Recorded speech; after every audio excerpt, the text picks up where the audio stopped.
Good evening, everyone. Hope you're all having a wonderful night tonight. As you can probably tell by the title of the stream, I have three gentlemen from Tacticon to talk about all things equipment and a bunch of other fun stuff, I'm sure.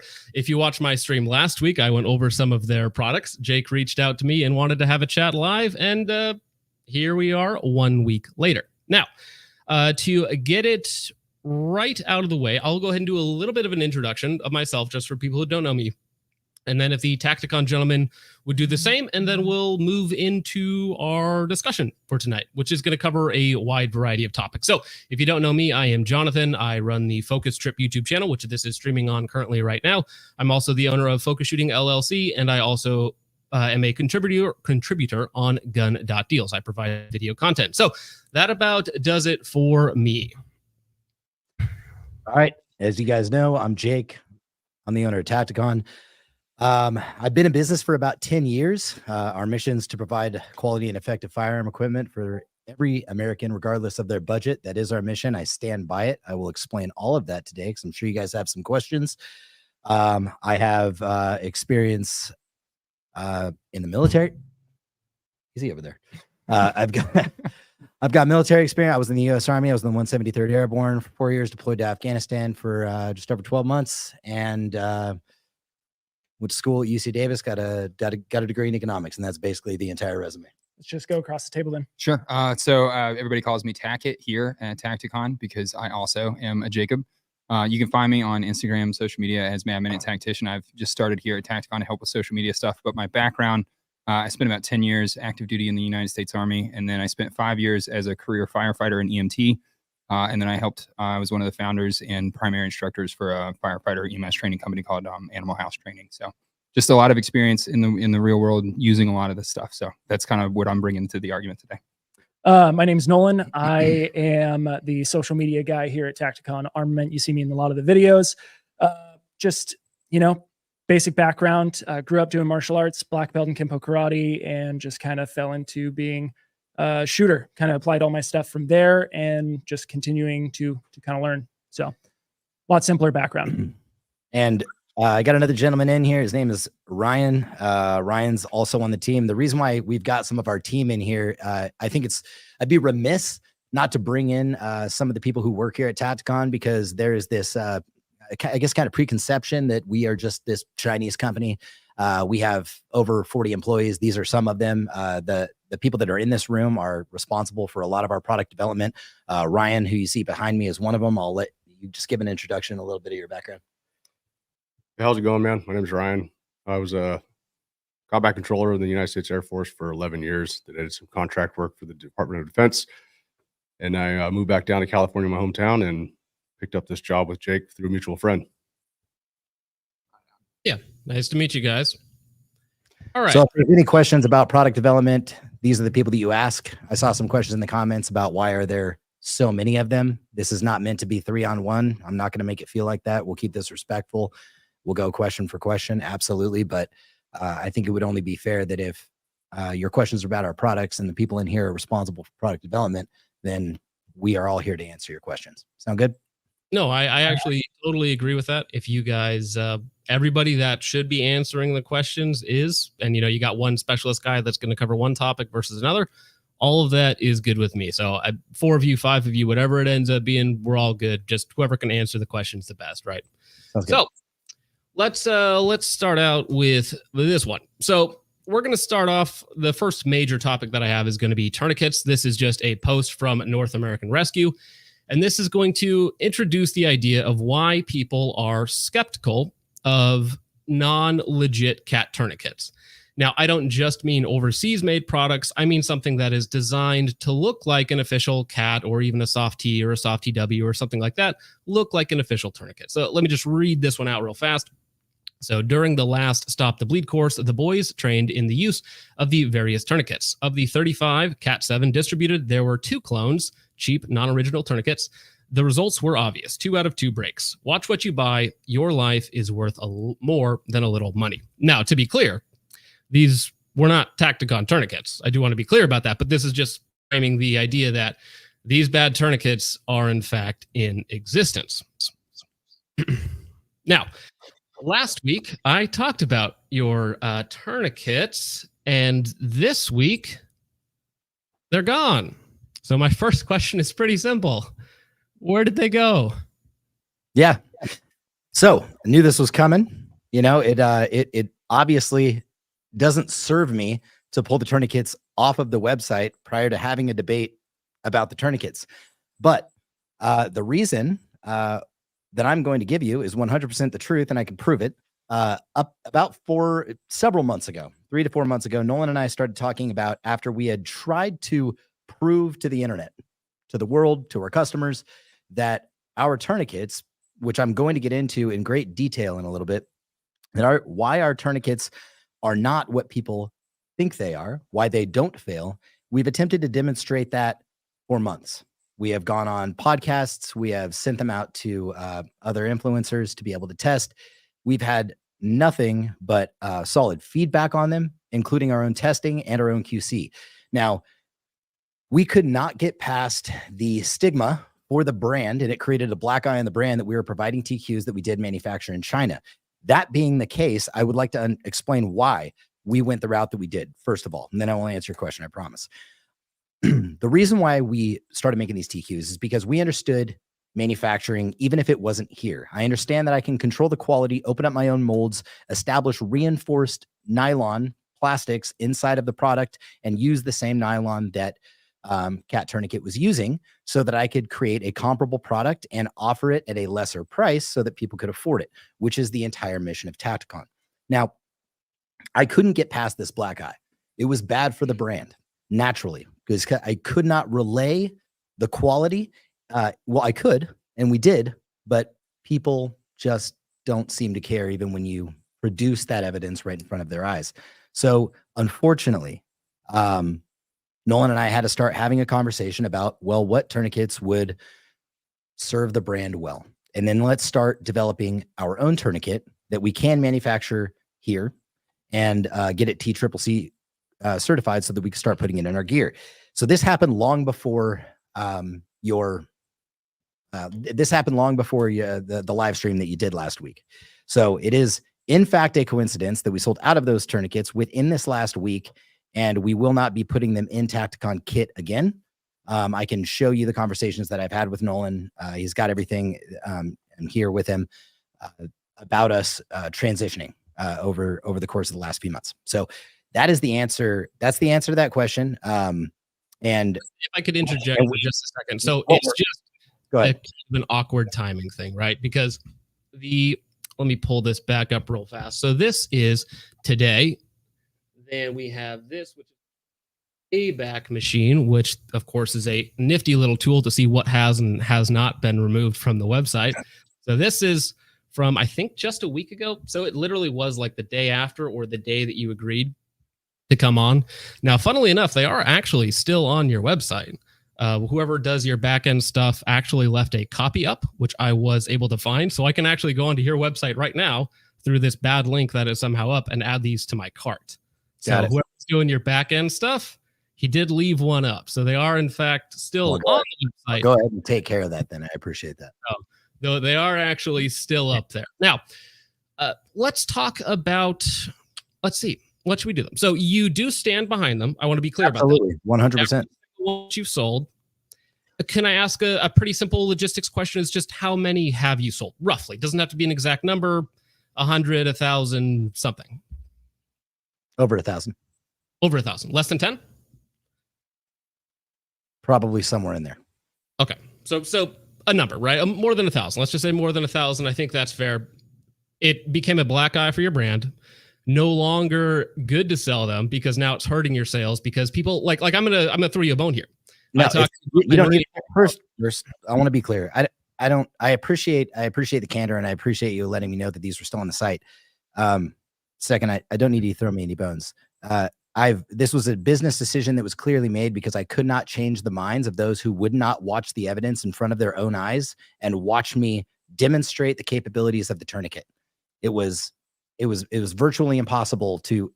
We sat here with a steel pole and cranked a windlass on several different tourniquets. You just put it on the screen, and I could not get it to break. So because because of this lack of understanding from the individuals watching it, and certain people, people like yourself, your viewers that didn't want to understand that we actually have boots on the ground manufacturing over in China to regulate the quality control and the materials that are actually going into this stuff, that we're not just buying it on Temu and then in turn putting our brand on it and selling it. It is clear, and I can show you that we have opened a mold. It literally in the plastic says Tacticon. You can only do that if you open your own mold. And I control the raw materials that are going into that mold. And I have third-party QC that is testing these tourniquets that are coming off of the factory line. That just out of interest. So it's all manufactured in China. However, you've been to the facility and you have a QC team there, a dedicated QC team. Did I understand that correctly? Yes, we have a dedicated QC team that controls the quality of all the products that we get off the factory lines. We just got back from China 2 weeks ago. I had a representative, the chief operating officer of our company, went out there to walk the factories over there. Okay, that's cool. So just for reference, I used to be in the steel industry, and I have toured many facilities, and it did not give me the ability to certify their materials. Now you have a third-party team, so it's paid for by you, but they don't work directly for you doing the material stuff over there, or at least they did do the material stuff over you, so they could see not only the raw materials, but also the manufacturing processes, and then QC it post, I imagine, as well. And then do you also have a QC team in-house? Yes. Okay. Yes, we have a QC team when it arrives, and we test all of the products when they come in to ensure that they are up to the standards that we have created. We also have QC teams over there ensuring that the raw materials being input into the materials based on the proposals that we have given to our manufacturer, as well as QC teams on the end of the line when they come off. Yes. Perfect. Let's go through a couple QC procedures. Just a couple. Oh no, just a couple. No. Like what are the QC procedures? Oh, you're asking me what the QC. Okay, I thought you were going to go through a couple and ask like, questions about them. No. So I'm asking you, what are the QC procedures are ensuring that it's reinforced nylon going into the injection mold. So we have QC on the raw material before it gets there, before it's actually being produced. We have QC procedures on the end of the line that they are able to test the tourniquet, basically taking random samples of tourniquet as it comes off of the line and testing them to make sure that they don't break, to make sure that the stitching does not fail. And then when we get them, we do the same. So the QC procedures being performing the function of a tourniquet as a tourniquet is supposed to function and ensuring that there is no problems with it. Now, this doesn't mean that I give it to a special operations guy, send him out into combat, and hopefully he comes back, gives me a good report, and then I go ahead and sell 1,000 tourniquets to everybody else. That is not the case. What I see happening here, the really unfortunate part about all of this, if I can say this, is that we have done our diligence, and this truly is like, if I'm just being honest about the way I feel about having to pivot and do the American made tourniquet and probably charge more to customers who can't afford it, is this: the people that can't afford it, like you had mentioned in your previous live stream, are going to do exactly what you had mentioned, which is go find the Temu and the AliExpress alternatives. Because what you say we do, we don't do. These are our molds with our QC, making sure that that's why our tourniquets aren't breaking, right? Our tourniquets aren't breaking because we control for that. And just because they're made in China, so is your phone and the microphone that you're talking into, and probably half the shit that's in your office right now.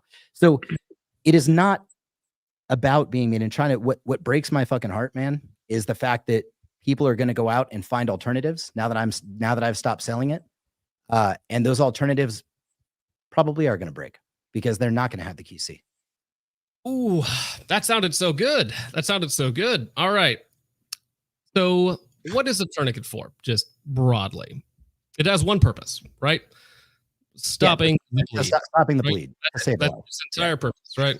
So we're going to go through the price argument because that is an argument that is out there. But before we get to that, what happens when a tourniquet fails? You broke up. Sorry, what happens when a tourniquet fails? You keep bleeding. Yeah, you do. You do. Now, have you heard any reports of your tourniquets failing? No. None at all. No, because that NAR post that you brought up, that was not our tourniquet. I know it wasn't. And I'm But sure this you're about one to give us. was. This Okay. one was. This is your Tacticon Armament tourniquets on Amazon that are currently unavailable. Let's pull up this, which is a 1-star review. Let's read this guy, shall we? Purchased to be used in Ukraine. Ooh, buddy. Got this feedback from the instructors on the ground. Unfortunately, low quality. They fell apart. Can only be used for training. Ended up buying real, good quality product outside of Amazon. Ooh. All right. I would just want to know where in that it states it broke. It says they fell apart and it's low quality, but there's nothing corroborating that. Okay, so if we Are you trying to say that Amazon reviews are the end all and be all for every product? Are you trying to say that even good products out there don't have negative Amazon reviews? I would venture to say that you could probably find some 1-star reviews on NAR tourniquets if you pulled them up on Amazon. Very possible. Very possible. All agreed. However, this is now on your own listing for your own tourniquets. You have at least some evidence of them failing overseas. And what is that evidence? Is that that's not evidence? That's not evidence of it failing overseas. That is somebody leaving a review saying that it was going to be used in Ukraine and they didn't like the quality of it. Well, it fell apart. It says VP56 on Amazon. That's not like, and there's a single random comment. So here's the thing. Like, how does that refute? If a picture is worth 1,000 words, then what is a video of it not failing with enough strength that would have cut someone's arm? I do have your guys' video pulled up, which we will go over shortly. Right. But this is somebody saying that they failed. So if we can take positive reviews, we have to also be able to take negative reviews. You're absolutely every right. beautiful woman to ever post a picture online is a mid-7 because of a single 1-star review that someone left. True, but that mid-7 isn't going to kill you if it's a 5 in real life. Well, that will absolutely kill you. Great. I want to hold on. That was a big oop, buddy. It's not a got you moment at all. It's a cheap comment off of Amazon. It proves nothing. Off of somebody who bought your product. Listen, right? That doesn't mean anything to you because you told me just a second ago you've never heard of an issue. It's not that I haven't heard of an issue. Of course, I've heard of issues with every product that we sell. NAR has issues with their tourniquets. So you have heard of issues with your tourniquets. Who are the instructors on ground? Who purchased this? What you is have this? no this isn't evidence that this review is. Listen, I'm not. Random comment. I'm not going to talk about this review. What I would like to talk about is exactly how you presented that, and then exactly what that review said. You presented it as if our tourniquets failed in Ukraine. And then you went back and talked about how somebody purchased them for use in Ukraine, but before they even got there, they established that they were low quality and they fell apart. How does something just completely fall apart when you undo the packaging? And then I would also follow that up with just one more question. You can answer both, please. When you were on your last live stream and somebody had asked you from YouTube if you had actually purchased the tourniquets and tried them yourself, your comment, I believe, I don't want to mess this up, but do you have it verbatim? About wanting to not test out the tourniquet in case it worked? You literally said that, and we can play it back for you. You said, I don't want to test these tourniquets in case they work.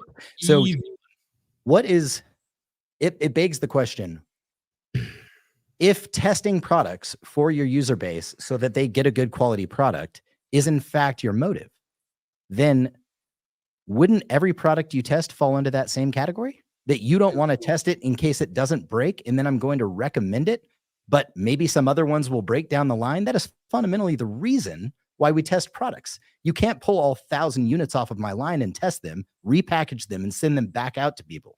It's impossible. So you buy a few, you test them out, you come to a conclusion, and you serve your audience. Tell me why you wouldn't purchase the tourniquets, and tell me again, because I'll allow you to change that answer, because that first one's a bad one. I don't want to buy them in case they work. Sure. So the first one's super easy, and I stand by it.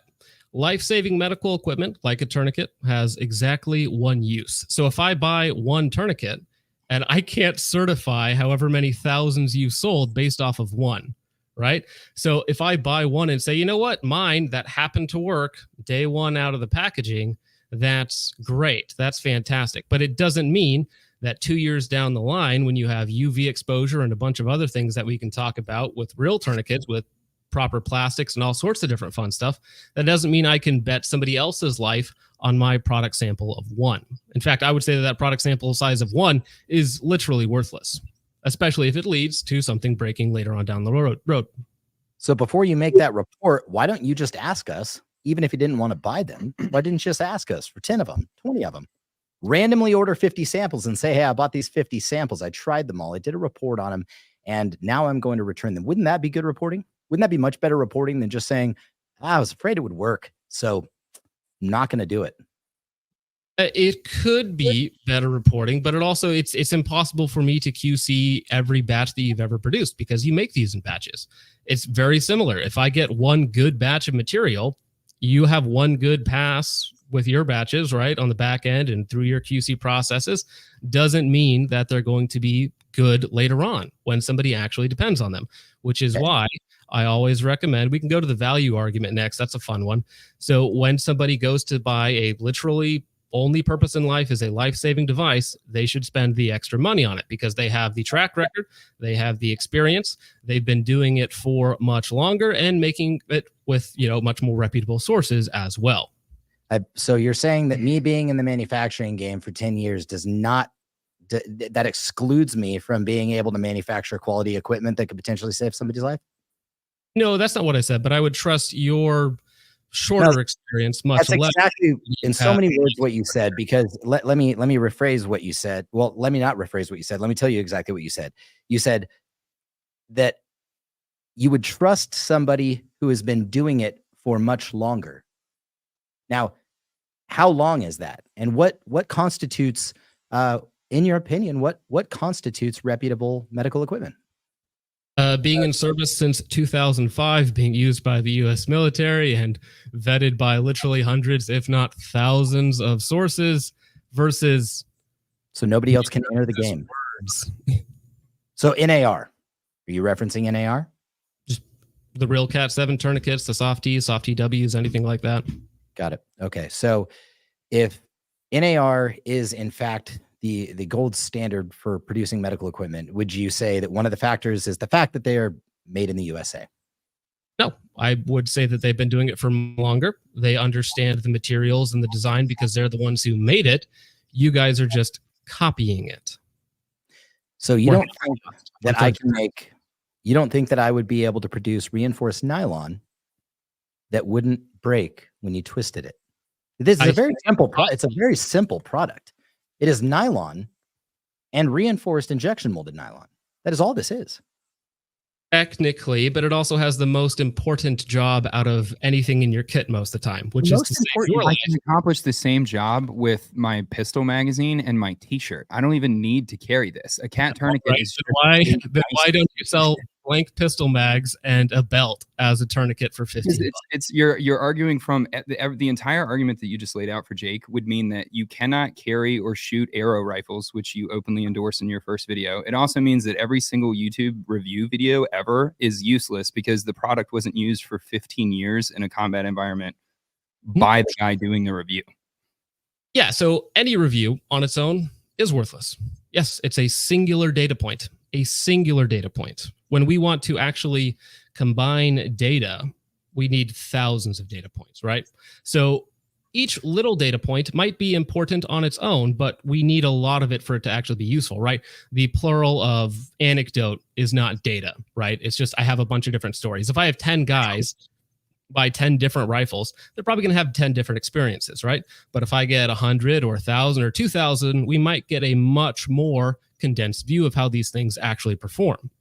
And to go back to you guys, but your entire evidence against this is a nameless, faceless, pictureless Amazon review, and you found one negative Amazon review. Like it doesn't. You contradict yourself consistently in your own content and in this conversation currently. And if you need multiple data points, I would say that selling at very near the 10,000 unit mark on these TQs would probably put us to a good enough set of data points to where we have not had any evidence of them breaking, and in fact have had reports back that they actually saved lives. And you can see, and I don't know if you have the ability to share them right now, but we have screenshotted multiple reports of people using this and it's saving the life that they were trying to save because somebody was bleeding out. So now here's the thing, buddy. I agree with you. I agree with you that your tourniquets out of the box for a certain amount of time, most of them probably might be great. Yeah. Might be probably. I agree that you probably have positive results, but you can't say, hey, I have positive results. I'm only going to look at those and then say, I'm going to ignore anything that's on the other side of the column, right? Well, again, you're referencing the Amazon comment, which does not corroborate evidence. And it says that it falls apart. Right? If we have it's hearsay. It's saying that it falls apart, which could be a shirt could be falling apart, and that could be threads coming undone. That doesn't mean there's a hole in the shirt or it tore the first time they put it on. Falling apart is very vague. That is a very vague comment, and to try to use that as, look, here it broke, is not a good argument. So is the fact that the comment itself says, so I was told by instructors on the ground. The entire comment, it's just, I'm not saying that everything in this conversation has to be like court admissible, but that's weak, man. It's weak.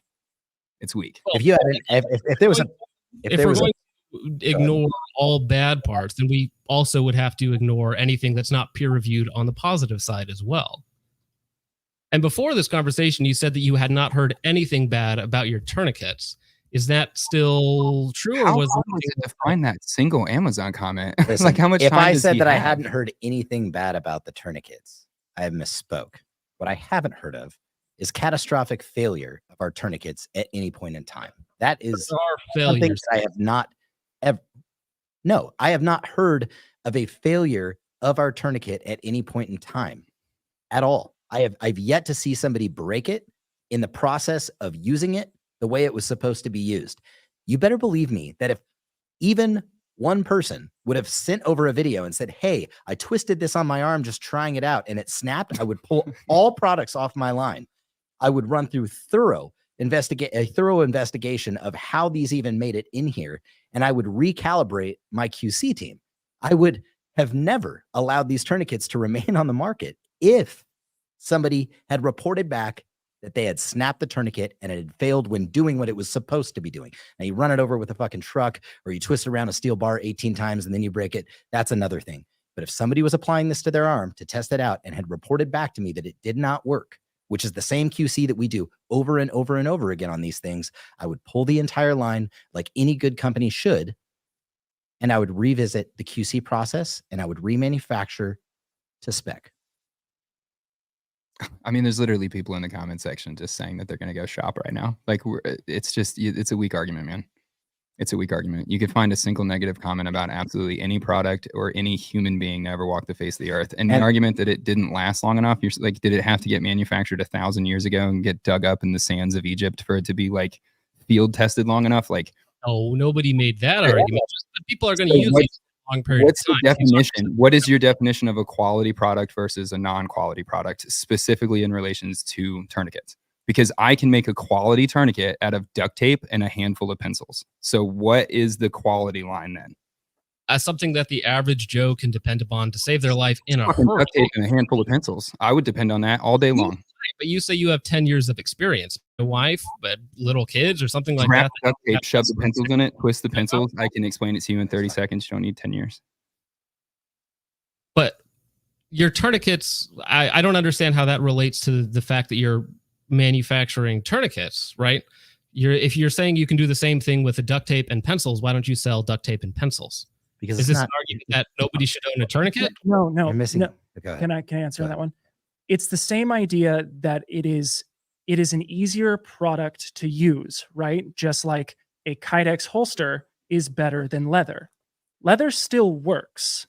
Like, for instance, like the boy who used a shoelace and a wooden dowel to stop his mother's arm from bleeding out after she almost cut off her hand.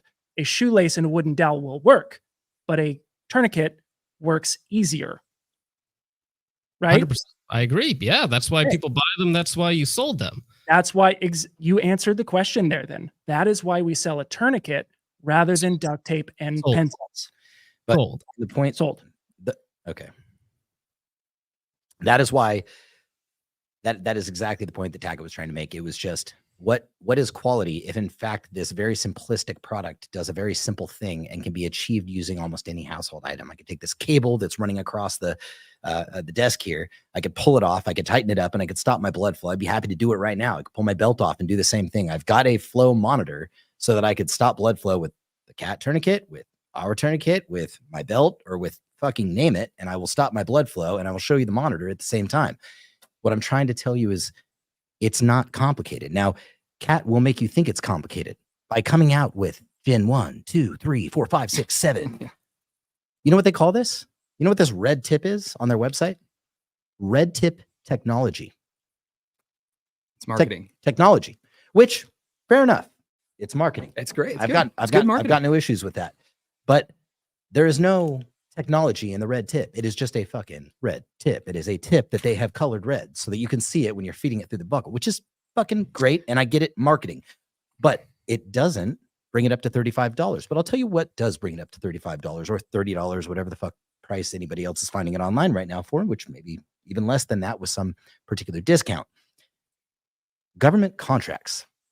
When you have government contracts, they require a 30 to 40% discount on top of whatever the MSRP is that you are selling to civilians.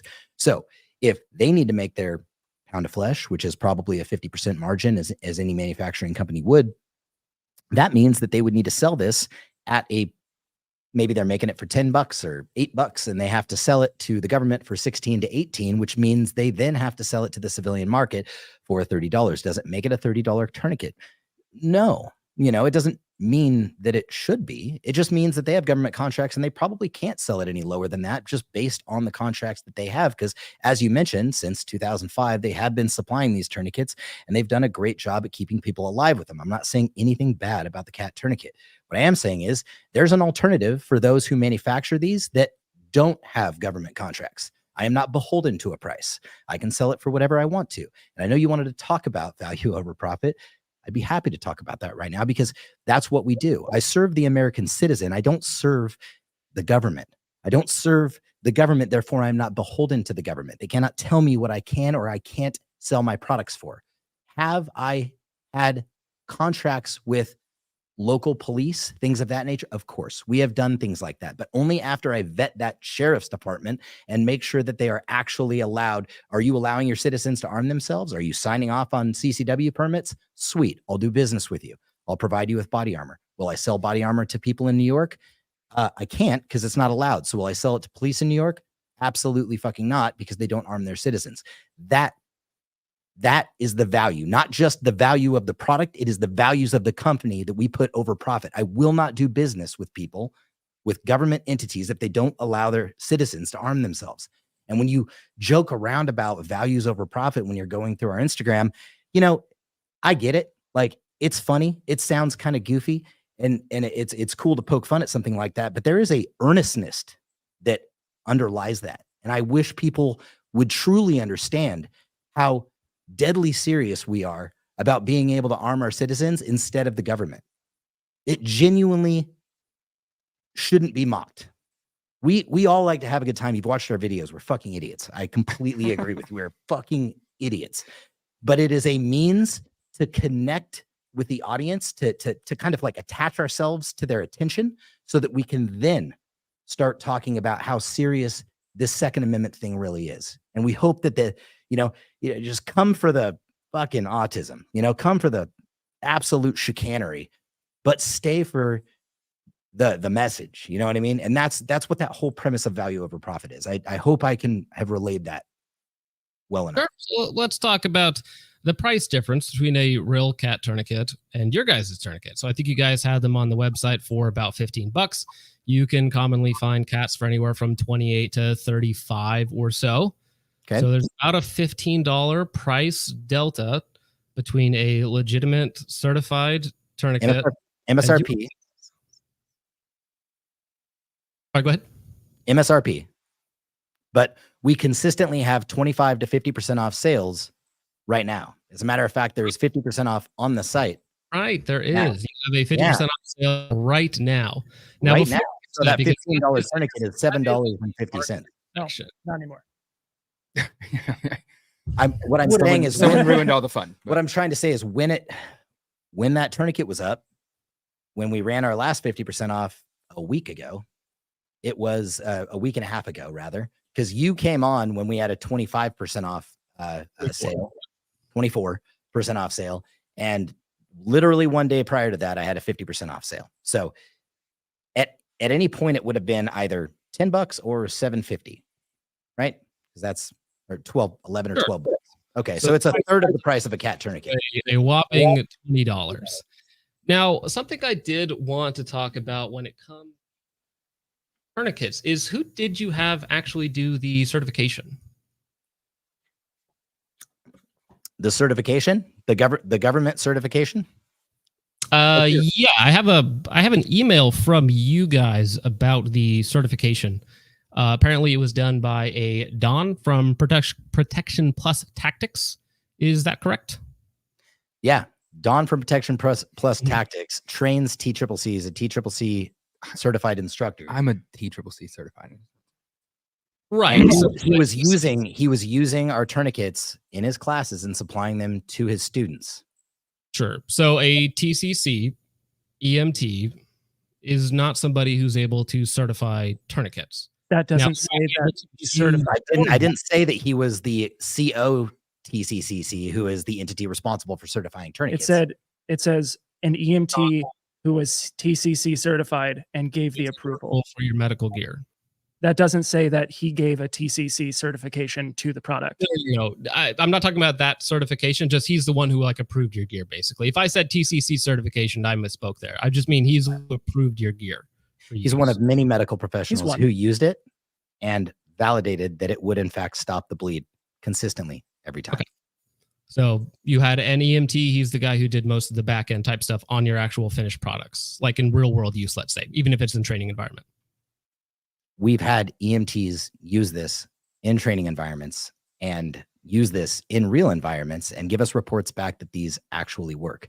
In fact, you have a screenshotted review or comment on our tourniquet video, and you can actually see it yourself live, so you don't have to take the word of a screenshot. That's when we did the tourniquet podcast and we demonstrated the tourniquet's effectiveness.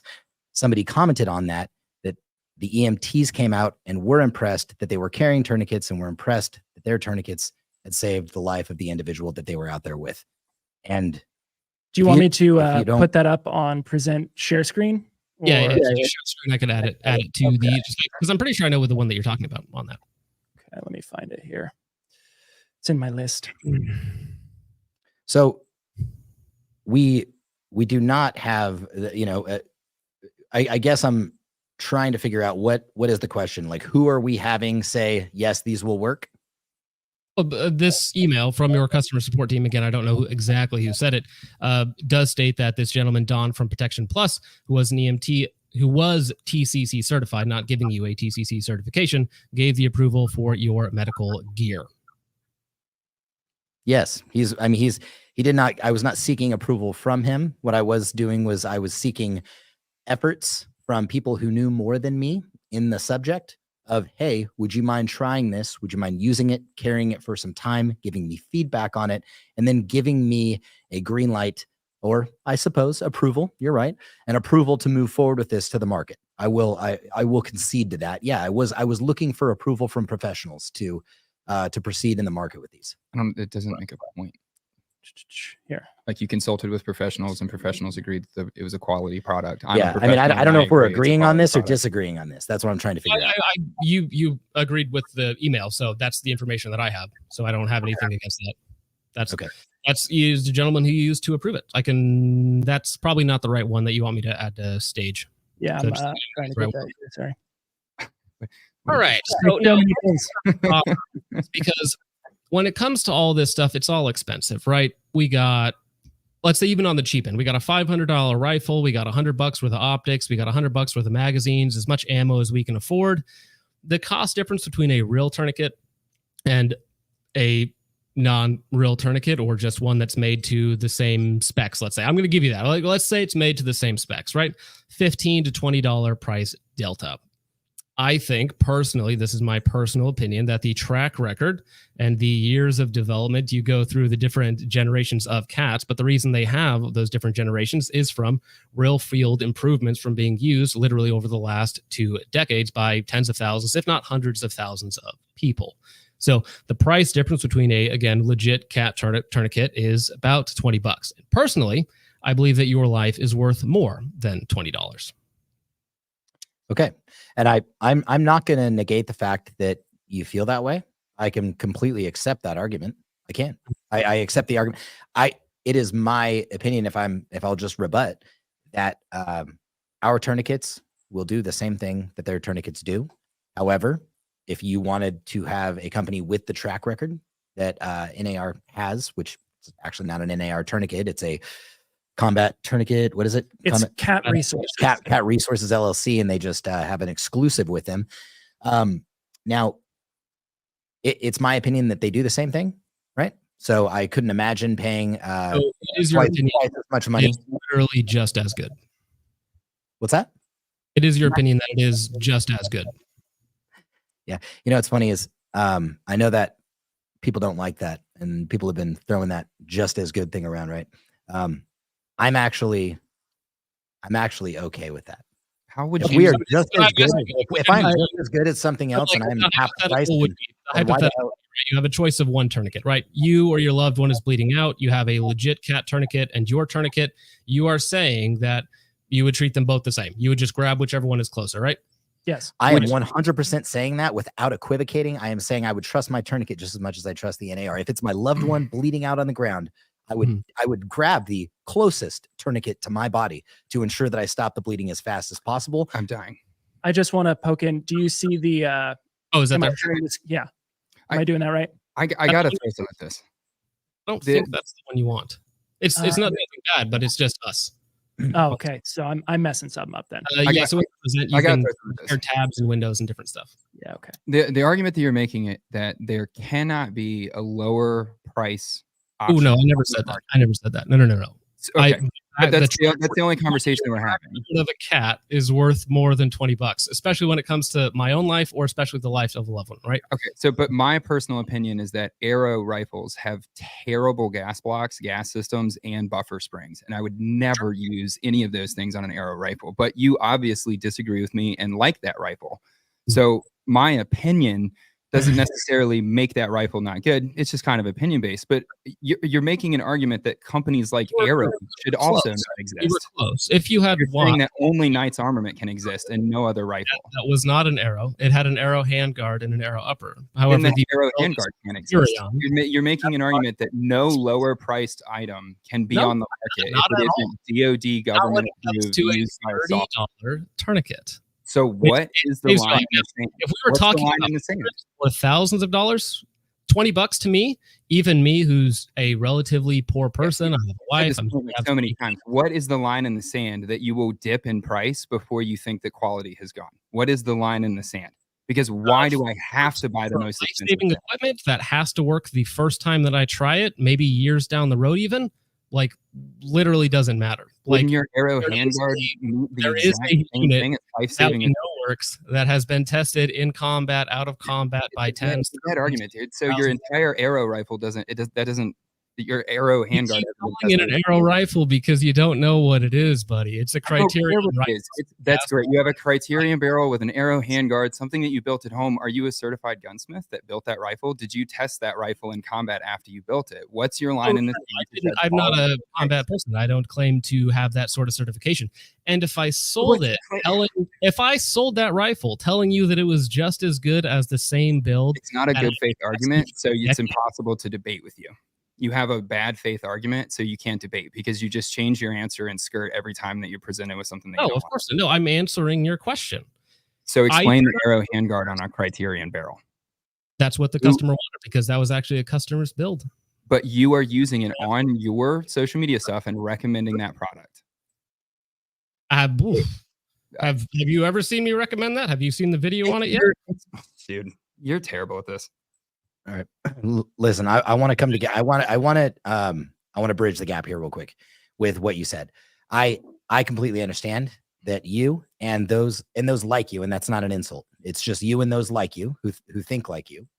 Again, not an insult. It's just there's a certain way of thinking in this arena, who will spend more money to get something that they can, that they feel better about, that they can guarantee based on a track record, right? Based on experience. Yes, Will absolutely not recommendations on experience and track record. I agree. Okay. Yeah, I'm not saying there's anything wrong with that. I'm trying to let you know from my end of things exactly what the difference is slightly. Now, a $20 price difference multiplied by how many times that you might need to purchase that tourniquet could turn into a lot of money very quickly. And not a lot of people have a lot of money. So if you need to carry, 6 TQs and 6 TQs, what scenario are you playing around in?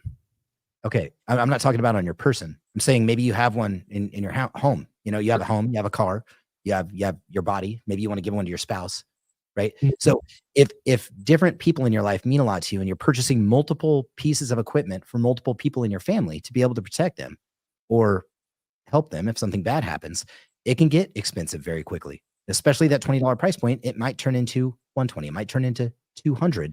You said something very important there. You said something about people that you care about. Yes. So when I buy a product that has one point in existence, saving their life, my life is worth $20. Their life is worth infinitely more money to me. So that cost argument of the price delta of $20, $20 is like 3 meals worth of ramen. If you stop eating whatever you're eating, you can substitute that with ramen, save up money, get a real product with a real proven track record. You can absolutely do that. And you don't have to buy 6, 10, 100 at a time. You can slowly add to them over time because these are good quality products that have backing, that have research behind them. They're not just a copy and paste product that, as you yourself say, is just as good, but it is just as close as it can be, even a 1-to-1 ripoff of a cat tourniquet. I'm just very curious. What would it take, in your opinion, and those who think like you, out of sheer curiosity, what would it take for a company to start doing business in the medical community and want to do business even in the civilian community prior to it getting into even medical services? What would it take for you? What kind of standard and how long would somebody have to operate? And what price would they have to sell at in order to Man, it's an incredibly high standard. I'm going to be honest with you guys. It's an incredibly high standard because we are betting our lives on these products. So if you're like, hey, it's expensive to get into the market. Yes, it is, because we are betting our own lives on these products and the lives of those people that we care about. And in your case, not just your own lives and the people that you care about, but as you've said, nearly 10,000 other people. So I understand that this is a tough market to get into. Absolutely. I started my business with like $5,000 or $7,000 of cash, basically, right? That's not very much. You can't do anything in a lot of industries for that much money, right?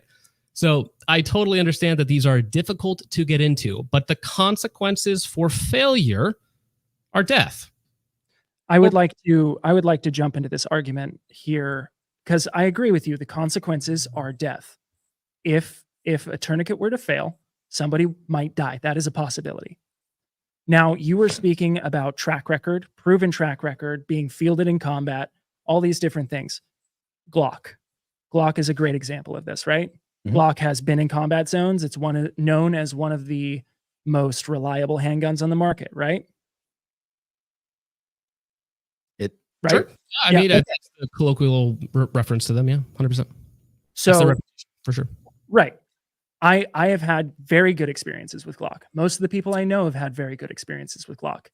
Most of the internet speaks good of Glock, right?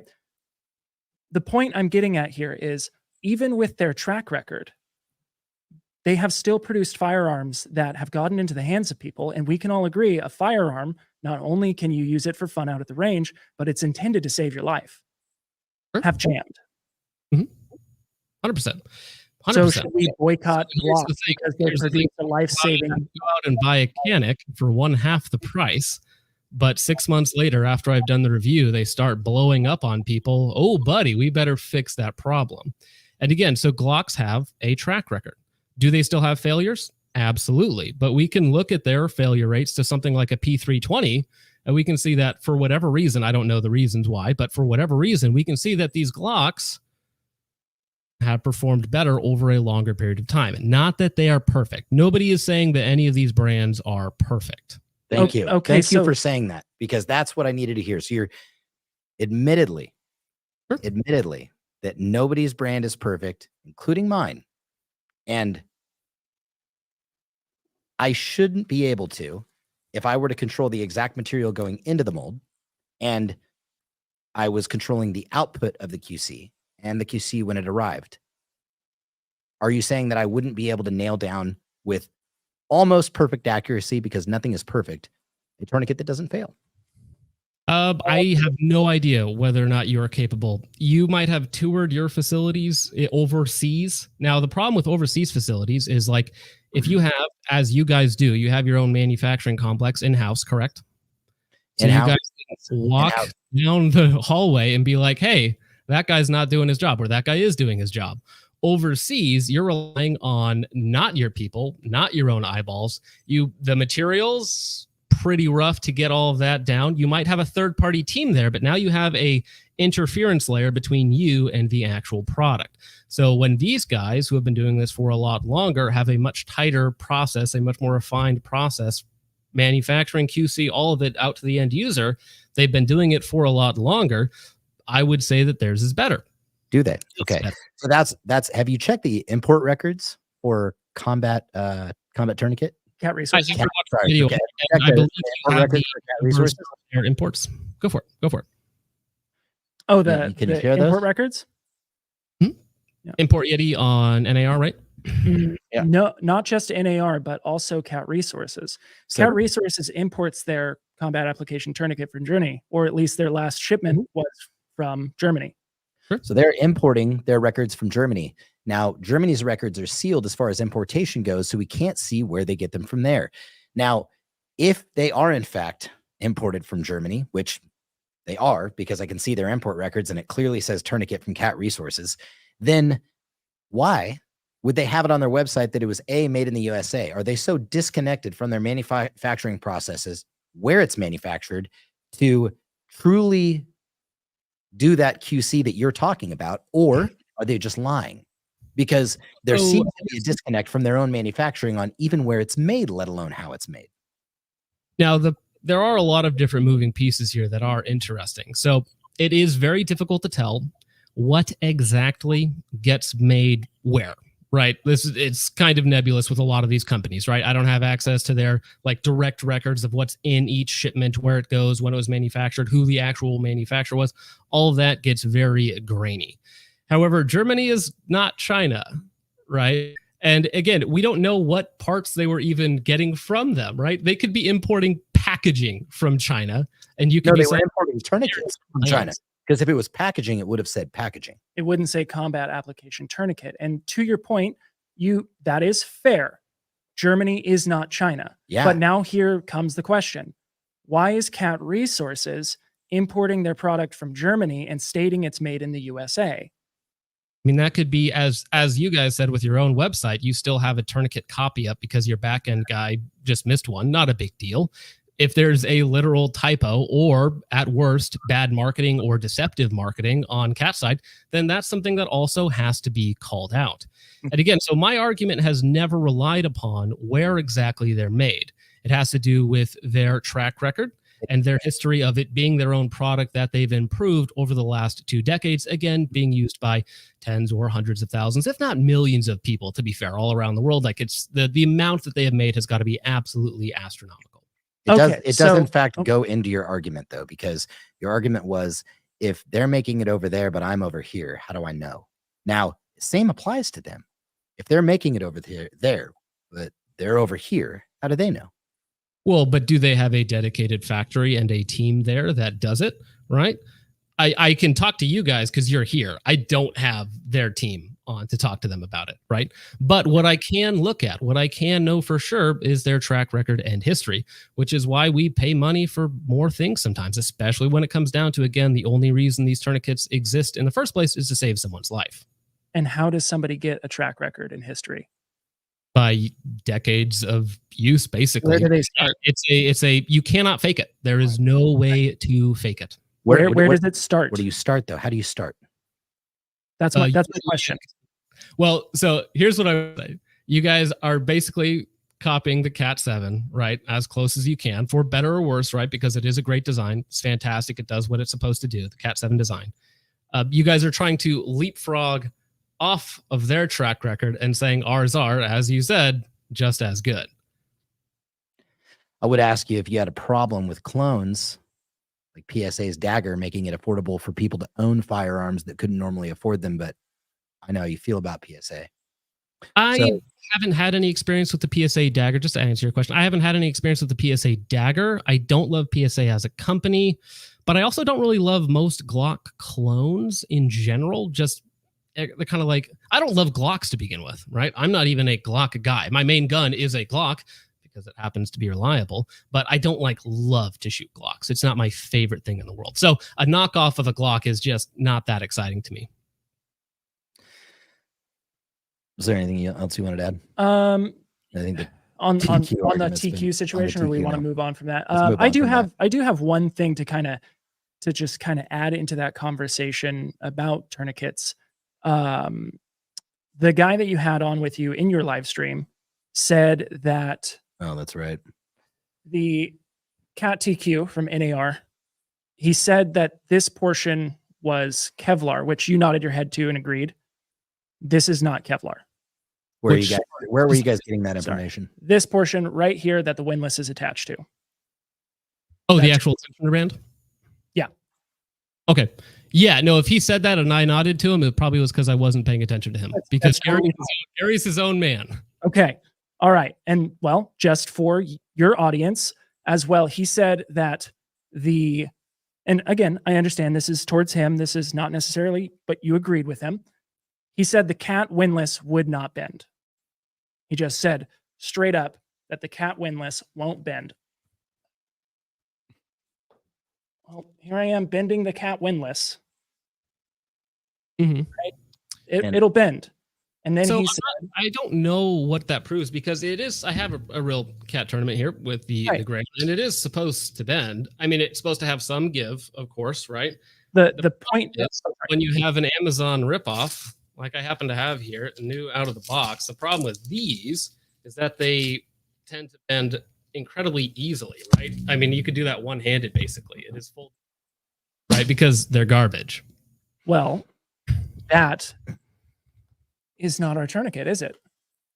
No, it is not your tourniquet, which is why I didn't say it was. Okay, that's the point.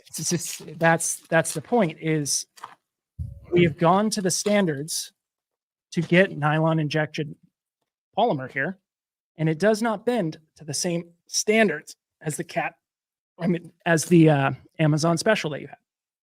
Sure. Right. There. So he that's bent the it. point. He bent it in real time on the camera. Perfectly matches. And it matches now the same bend that the Cat tourniquet has. The type of polymer that you guys use? Jake would know that better than I do. What'd you say? I could have misspoke on the material. I did not hear you because there was multiple people talking in the microphone. Sorry. Do you know the type of polymer that you use in the windlass? We use reinforced nylon. If you wanted the actual nomenclature for the polymer, then I would get my engineer and we can disseminate that information to you afterwards. That is something we don't have. The Z38.1-2021 spec, I imagine, because that's the spec for the tourniquets. Is that the spec for the tourniquets based on the government agency that regulates tourniquets? Mm-hmm. Yeah, that's the actual official number I'm looking at right now. Z38.1-2021. So, our quick question: is it like the same? That's all I'm asking for. It is as close. It is as close as we could get it to the same. Yes, it is. I cannot say that it is the exact same raw material that Cat uses, but what I can say is the reinforced nylon that goes into it is as close as we could have possibly got it based on our prowess in manufacturing, based on our knowledge of the materials that are in the product itself. That is probably the most accurate answer that I can give you. And if you wanted if you wanted reports of what we're actually using, I can send them to you. I'm nothing to hide here. It's more of I don't want to give you wrong information on camera because that discredits me. And I think the whole point of what we were trying to talk about a minute ago with the individual that you had on, Radio Autist, he had mentioned a couple things that just weren't true. And so it's difficult to listen to other things in that stream that once you've, not you, I understand that he said it, but once he starts saying things that are just blatant lies, it discredits him from everything else that he said. Because if I told you right now that my tourniquets were made in the United States and I was lying, and then you proved that they weren't, would you even listen to anything I said? Would there even be a purpose of this podcast or of this live stream? I don't think so. No, it would be over.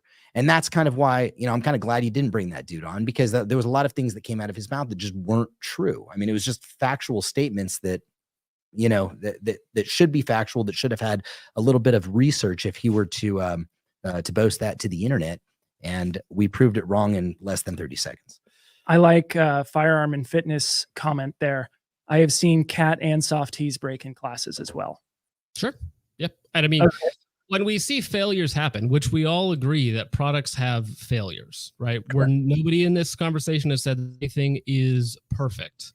However, if I have to blind rely on a product, it's going to be the guys that's been doing it for 2 decades in a much higher volume and has a great track record of actually doing the thing it's supposed to do, which is save people's lives. Now, we've been going an hour on this topic alone, and it's honestly, I think it's good because you guys have done a good job. I kudos to you guys. It's been really nice. It's been a good conversation.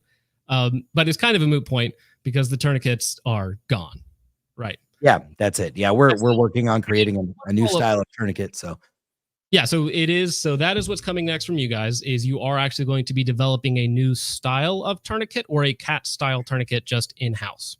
It is not a cat style tourniquet. It is going to be hopefully a more effective tourniquet than a cat tourniquet. Time will tell. Reviews will tell. I'm sure there will be people that like it, that don't like it. But yes, the development will be in-house and we will be releasing it soon. And until then, we are going to be we're going to be offering the soft tees that we're getting directly from the soft tee manufacturer and selling on our site for probably, whatever the math is on that, which is $30. Yeah. So yeah, totally understand. Okay. That basically wraps that up. That was good. You answered every question that I had, basically. So sweet. Now, the next topic I have lined up is 2A Pro. Okay. This is your business stuff, right? I think this is a fun one. So, yeah, it is. It is. It was. Just to get some background on you. Sure. You've been doing this since 2016, if I remember correctly. 2015. I started the business February 18th of 2015. 2/18/15. So about 9.5 years. So the question is basically like, how did you start your business? The business started, I cut my teeth in garage manufacturing of baby clothes, believe it or not. I was screen printing baby clothes, teaching myself how to sell a product online, how to manufacture something myself, which was as simple as screen printing a baby onesie, how to coordinate search engine optimization efforts, marketing efforts, advertising efforts, and sourcing, which was the actual baby blank itself.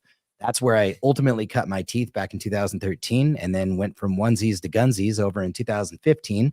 My sister was carrying concealed with a Glock 43 in her purse, and brother-in-law came to me at the time and said, hey, your sister's just grabbing her firearm out of her holster and out of her purse, and it's a two-handed draw. She didn't know where it was inside of her purse, so we developed the purse holster, and that for me was the first product that I had at Tacticon was the purse holster. It was made by me in my garage, iteration after iteration after iteration until I got it right.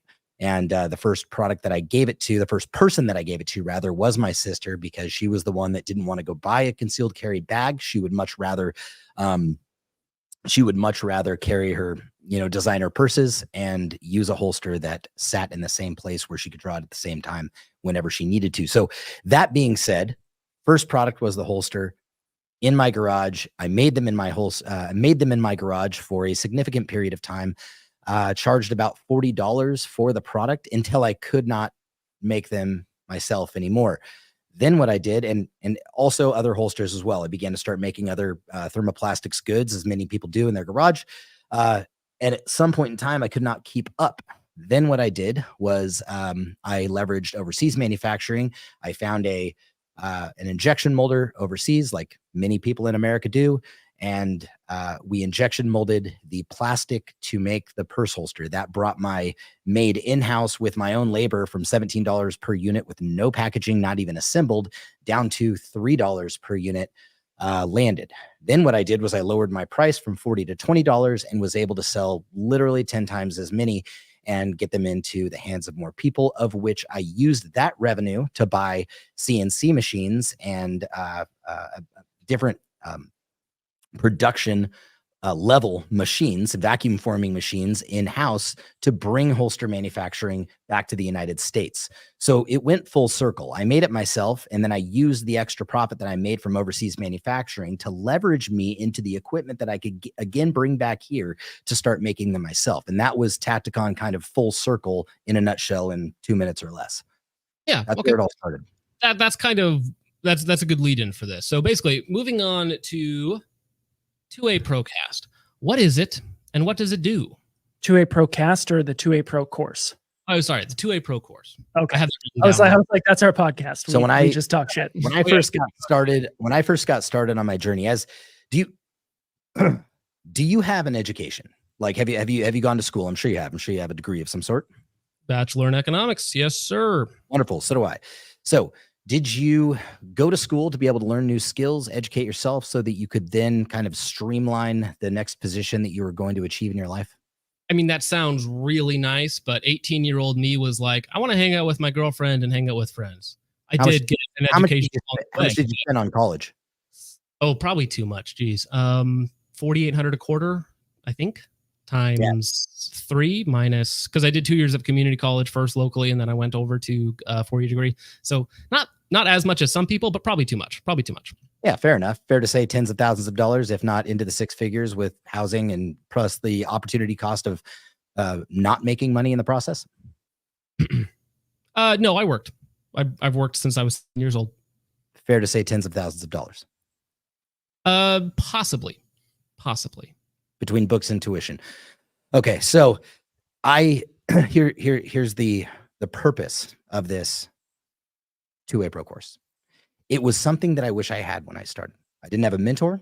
I didn't have anybody to show me how to manufacture. I didn't have anybody to show me how to source products, how to do my taxes, how to establish an LLC, how to build a website, how to rank a website, how to market, advertise, anything. I had no idea what I was doing, as most people do when they first start a business. So when it got to the point where I felt like really what was happening was other people were coming to me and asking me, hey, how did you do it? Can you help me with things? And then I helped them with them, and then they were successful. I was like, wow, the things that I'm teaching them and helping them with are genuinely making an impact on their own business and their own life. So because of that, I decided to consolidate the knowledge that I have learned over the last 10 years into a course, but it is more of a community in which me and the entire team at Tacticon are inside of the community. Both our engineer catting out designs for individuals who are trying to make their own products. We allow them to leverage our manufacturing if they need something in smaller quantities and they don't have the money to hit the MOQs. I also show them how to run a 2A Pro. I show them how to run SEO, search engine optimization on their websites. We deliver a fully built templated website out to them if they don't know how to use it or where to get started. And I would say the biggest benefit of the 2A Pro course is legitimately how to avoid all the pitfalls.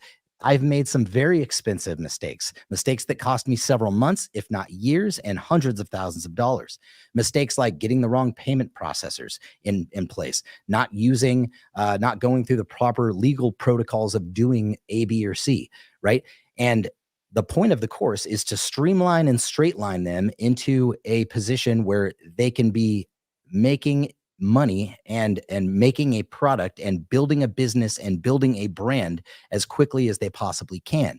It is something that I wish I had without having to go down the rabbit hole of YouTube videos, for several years, and read all the books, right? What I'm trying to do is disseminate information in a streamlined fashion, of which any other educational institution with, now I'm not calling myself an educational institution, but it's more of a mentorship, giving people advice, showing them the way, helping them out, and leveraging everything that we have here at Tacticon, all of our assets, all of them.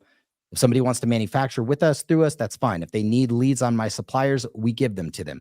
If they want advice on same questions that you were asking, how do you QC? What QC agencies do you use? These are all the questions that we answer in the course. So instead of them having to trip, fall, and find out the hard way, we do it for them in real time alongside them. That is the point of the course.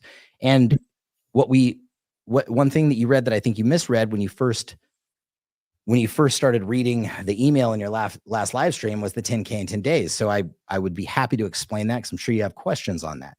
It's putting a deposit on some inventory, taking the inventory to a gun show, selling the inventory, because on average, at bare minimum, taking inventory to a gun show, you can make at least $1,000 per day. That's a weekend. You're going to have to work 5 shows to get there. But my first gun show, I made $19,000. Go ahead.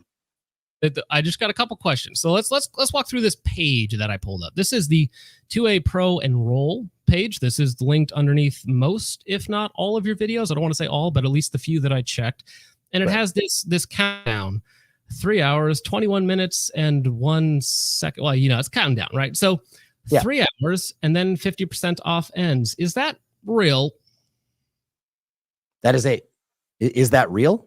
Is that real? That is, those numbers change depending on how many students I have in the course. And if they haven't changed, it's because I haven't updated it. And it is also marketing strategy. It creates urgency.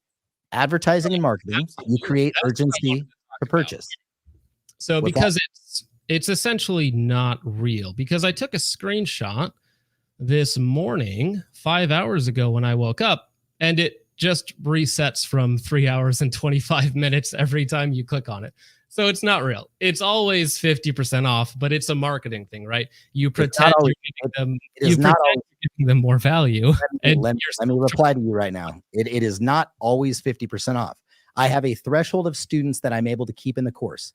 The threshold of students allows me to properly help them because there is a very active mentorship inside of the course. I can only handle so many students. My staff can only handle so many students at the same time.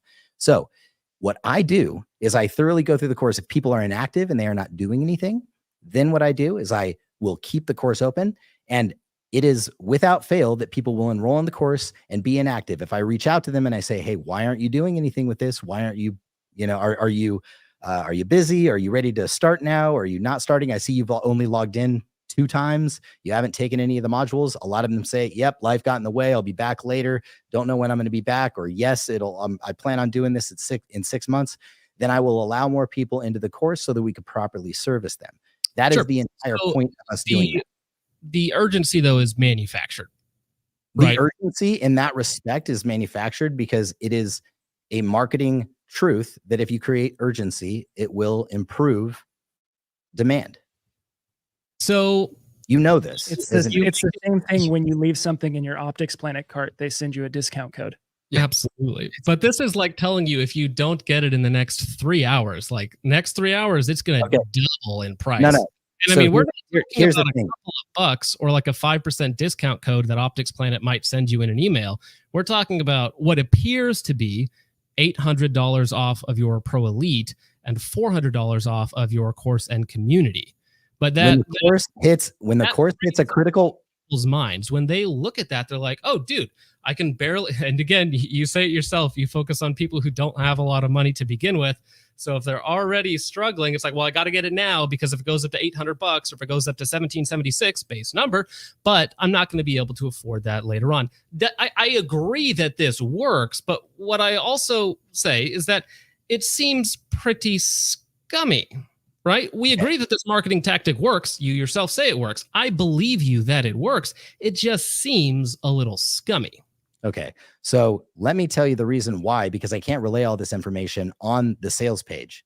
When the students in the course, when the quantity of students in the course and from which I am able to help hit a critical mass, and then I have to bring on more people into the operation to be able to help them. Also, when I start adding more value inside of the course and adding more modules inside of the course, at that point in time, The answer is absolutely yes. Now, yes, the price will go up. That is a guarantee. The price will go up. Is it going to be in 3 hours? Is it going to be in 3 hours from now? Probably not. The reason why is because it could, if I log into the course and enough people have signed up and I hit a critical mass to where I need to start hiring more people and my expenses go up, then the price will go up, because that is how businesses work. When your expenses go up and the infrastructure increases, then the prices will go up. You do not have to do this. I could. You chose. I could very well explain all that in a giant paragraph, right? And then have nobody fucking read it. You got a lot of time. I have a lot of time. We've been going for over an hour already. I think you guys have an hour and 15 before you got a hard out. So you got a lot of time. Okay. Let me tell you about my time. I'm a husband. I have 3 kids.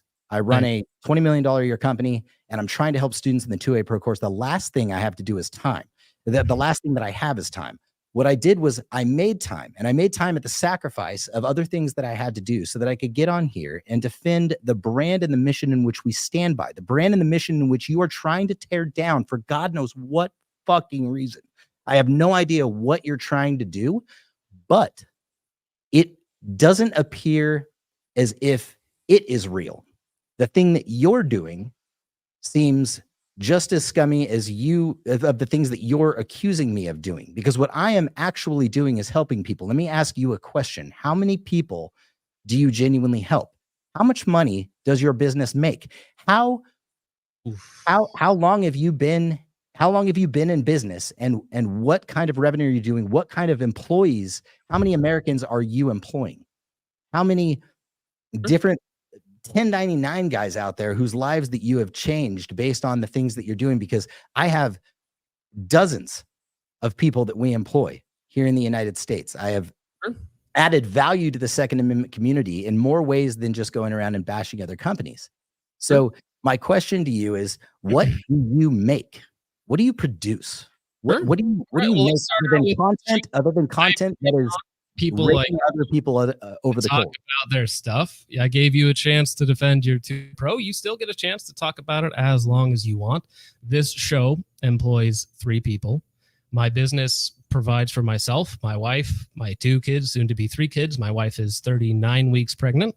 So also, I buy nearly $100,000 worth of product, which I know to you guys who it's all about money, but I only buy American products. So I support hundreds of other American businesses, American people with families as well, that, as you say, are struggling in this economy. My money does not go overseas to fund the CCP, to fund the Chinese government, or even like NAR. I'll throw them under the bus. Doesn't go to fund the German people or their government either, right? So is this all that is a lie. It's that is a bold-faced lie that you do not buy only American companies' products. No. For my business, it's just American. Don't you sell HoloZone on your website? Oh, that's true. Yeah, you are correct. That is wrong. I do sell optics. Optics are manufactured in China.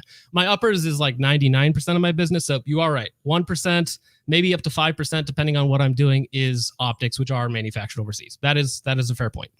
Can I throw something into this, because I feel like we're a little off subject. We were talking about the 2A Pro course and the benefits that come with it, and I'm reading a lot of the comments where people are calling it like a pyramid scheme and other things like that. And I feel like it's worth understanding why I'm here and how I came to be here. During the politics of the 2020 years, I lost my job as a firefighter, and I set out into the world to build a 2A business as an instructor, as an online retailer, as a social media presence, to market all of that stuff, because the advertisement doesn't cost me anything to create. It's just time. It was incredibly difficult to go from someone that had military and fire EMS experience with no business experience, no internet website building experience, no social media or camera, audio. I didn't know anything.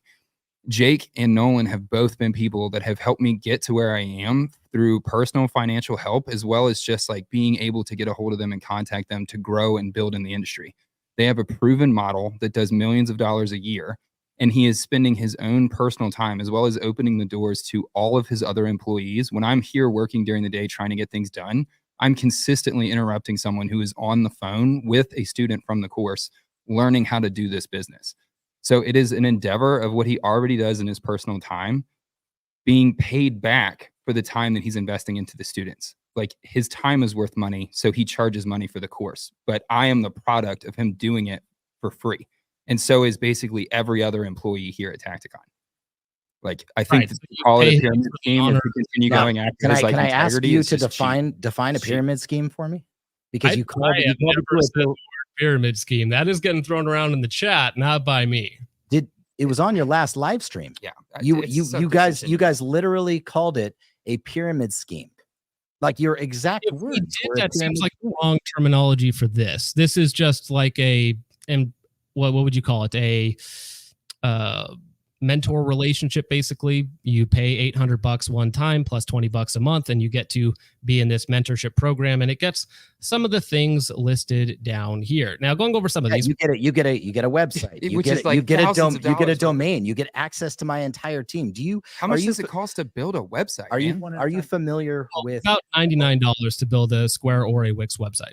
Okay, so there's a component of it, but are you aware that if you build a website on Square or Wix, do you know how many students that we have had that have actually like built a website? One of the students that I helped, that I think maybe it may or may not be in here, is Longhorn Defense, and she had her website up on Square, and they shut her down, and she lost revenue for a month.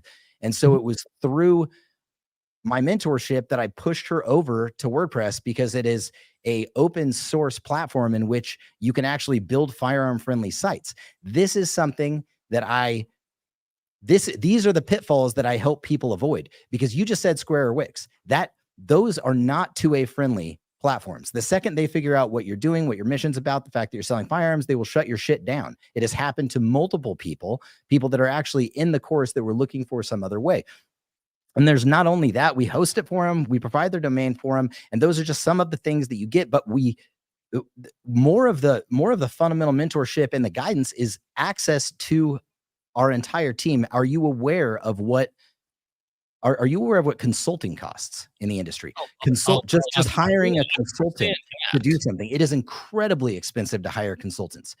Hiring an engineering firm, for example, just to cat out a product. Anthony, who is our engineer in our program, has been catting out products just on the basis of somebody would have had to pay $1,000 to an engineering firm, maybe a couple $1,000 to cat a product out for them in the United States. And here we have one of our American employees who is on site, who is on payroll, working with them to manufacture these products, to get them up to specs so that they can start injection molding or doing whatever it is they need to do with it. And then offering them the services that nobody else will, which is a low minimum order quantity production run, so that they can get this stuff off the ground.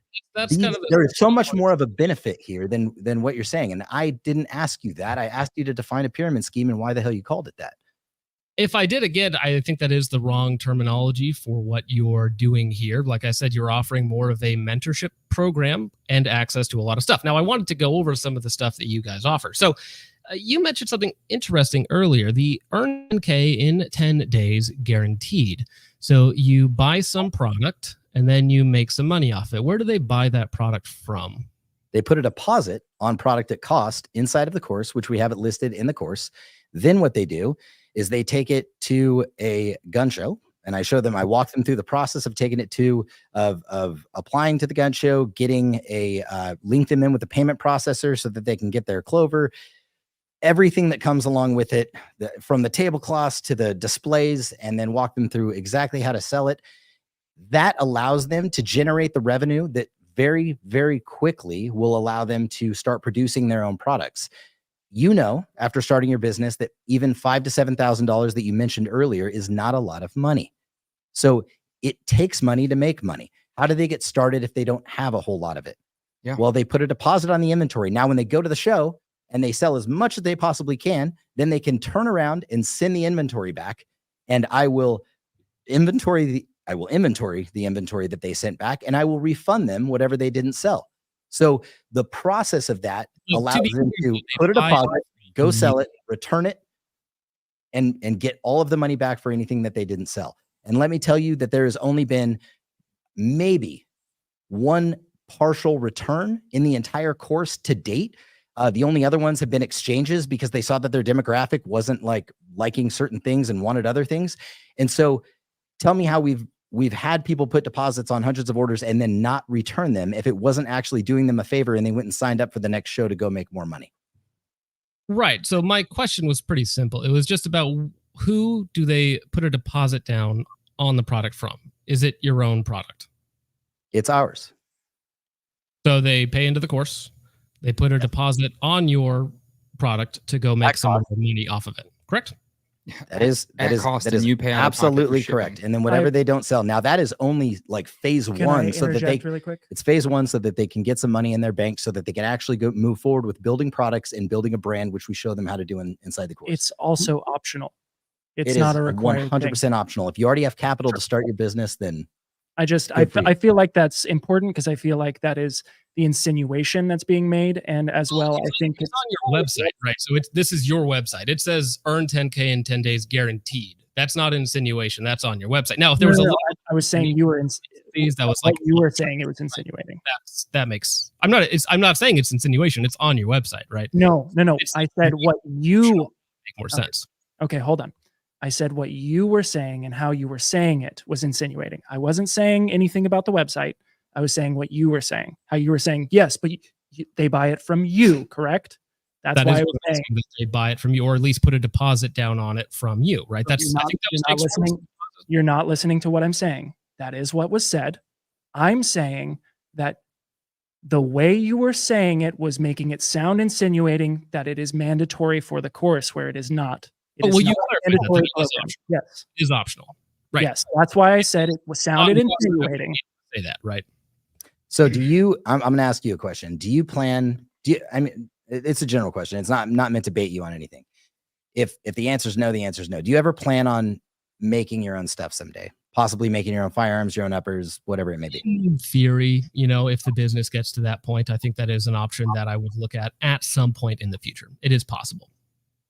Well, if that's the case, then you should join the 2A Pro course, because I'm just kidding. But if that genuinely is the case, then what you're doing right now is reviewing other products so that you can earn affiliate commission on them, so that you could hopefully put enough money in your bank one day so that you can get into the manufacturing of your own. I don't have any affiliates with any manufacturers. That is a personal choice that I made to cancel all affiliates with all manufacturers of products. You were an affiliate with us as of 2 months ago on AvantLink. It's canceled. You can go on there. 2 months ago after the PSA thing, I canceled all of them. No. I can bring it up on stream if you would like. No, I believe that you did it, because I saw that you had canceled ours, and I know that that PSA apparently dropped you, which is one thing that I wanted to ask you about. PSA dropped you because you didn't hit your 30K a year mark, but No. They dropped me directly after I told them I wasn't going to return their jackal. That was the order of events. okay, but the claim that you made is that you had to produce $30,000 per year worth of sales in order to maintain. What I claim. That's what they told to me and others. And the number does fluctuate, as I said in that video. It's somewhere between $5,000 a month, which is of course 60K a year, or $30,000 a year. And so it's been quoted as different numbers to different people. I've heard people talk about like actual physical numbers of product, like you need to sell X amount of this product to keep in the program. So I think they just tell people different things. So it's difficult to nail down exactly what the process is. And if you're talking to me about affiliates, all of my affiliate earnings are public. At the end of, I think last year, I put out exactly what I made from every single affiliate. So there is no secret here. No, I didn't say you were doing that. But the official statement that. So I reached out to Palmetto State Armory, and they said they have never and will never require a quota system. It's just not true. I mean, you can talk to either myself, who has heard it, or other YouTubers as well. I spoke with Heather from Shouse in the House, who said directly, and I quote, "I've been selling with PSA since May of 2023. I have sold about 250,000 in that time frame. But I can say on the record that they have never given me a quota. Of course, they have internal contests. Why would they put that pressure on her if she's already made the quota? I guarantee you, this is for smaller channels. All right, well then let me continue. Reno May commented on your video where you said there was a quota, and he said, "I'd still really like to see it in actual writing." You responded to him. Let me finish. I've had several years of significantly below that gross sales number. And and during that time, they sent me an AK and an AR kit for review. The Avant Link agreement I don't have doesn't have any mention of a quota, but I think I've been on here since 2020. Said in the last 12 months, I was below all those numbers, and last year was a good year. Which then you respond to him and say, I don't think it exists in writing because it would be incriminating, but myself and others have been told it. Also, if you are big enough, they would rather have you in the program pushing product, even if you don't meet sales goals, because showing off their stuff. Okay. We can all agree that that was said, right? Yeah, of course. Great I'm statement. very confused then, because in your video annihilation argumentation, you said at 3 minutes and 9 seconds, when you were refuting arguments against PSA and the Jackal and their stuff, you said, you and I are the special boys. A lot of these companies will bend over backwards, literally in some cases, to make us feel better, to make us feel special. So we do not give them a poor review because that could hurt their bottom line. So in both cases, you're talking about PSA. And in one, when you're talking to Reno, I do understand because he has a larger channel. But in one case, when you're talking to Reno, you say you're a small fry, but then in your own video, you're saying PSA will bend over backwards for you. It's all context, right? When I'm talking to Reno May, who's 4 times the size of me, right? He's a bigger YouTuber, especially in the GunTuber sphere, right? 250,000 subs is really good in the GunTuber sphere. When I'm talking to a random person who is a great dude just trying to find the best value that he can, he does not have a PSA affiliate account. He just walked into their store. So if he has an issue, you can look up the horror stories of people going through months and months of bad QC, return process, nightmares, all sorts of terrible things, because PSA doesn't really care about people like them. When I had my issue with the Jackal, I received multiple emails almost instantaneously. They do not treat the average person like that. Absolutely not. There's levels to the game, as some would say. For me, I am a smaller YouTuber, but I am still a YouTuber and a affiliate of some of these companies. So of course they're going to treat me differently than the guy that gave them like $300 for a PSA Freedom kit or something, right? Okay, so great. The person that I mentioned who you said beat their quota has 341 subscribers. Who met their quota? That's crazy. Woo. They have drastically less subscribers than you. But they've met their quota, And right? they Is that have, what you're saying? the point I'm saying here is they have essentially a minuscule following in comparison to you. But not in terms of their sales. Their sales are huge. As you said, they met the quota, right? And Reno May also said that he didn't meet those quotas. Right, but he's a big YouTuber. You see how these things make sense. One of them sold them a lot of money. The other one is just big, right? So if a small guy is making me a lot of money, that's cool. If a big guy is showing off my products, maybe he's not directly pushing as much through his links. He's still getting my product in front of a lot of eyeballs, though. You see how both of these are advantageous for the company versus the small guy who, again, doesn't have an affiliate account, doesn't have a YouTube channel, just goes into PSA and buys whatever cheap product and has a problem. PSA ain't going to care about him the same way that they care about me or anyone either pushing big amounts of product or a bigger channel in general, which, of course, Reno May is. But in your own words, you said they would literally bend over backwards for you. They tried to. Yes, absolutely. But they won't when they give you a quota? They did give me a quota, yeah.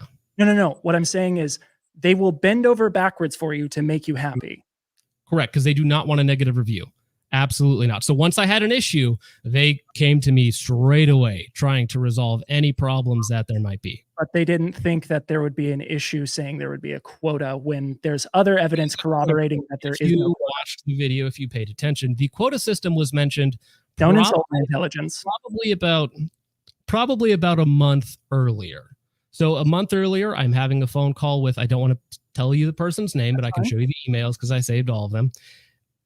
I'm talking with this new lady at PSA who just came into their affiliate marketing department, and that is when we have this phone call, right? It is then a month later that problems arise. I have no idea whether she was supposed to mention a quota system to me or not. That was the first time I had heard of it and why it sounded quite odd at the time, which is why I remembered it, right? And then it wasn't until the issues arose much later on down the road that we are now having this conversation.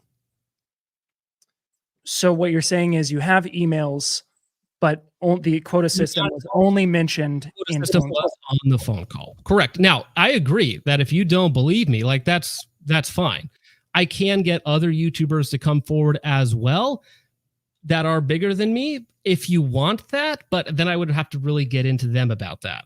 So, I mean, this information does exist out there. You don't have to believe me because, again, other people will tell you the same thing.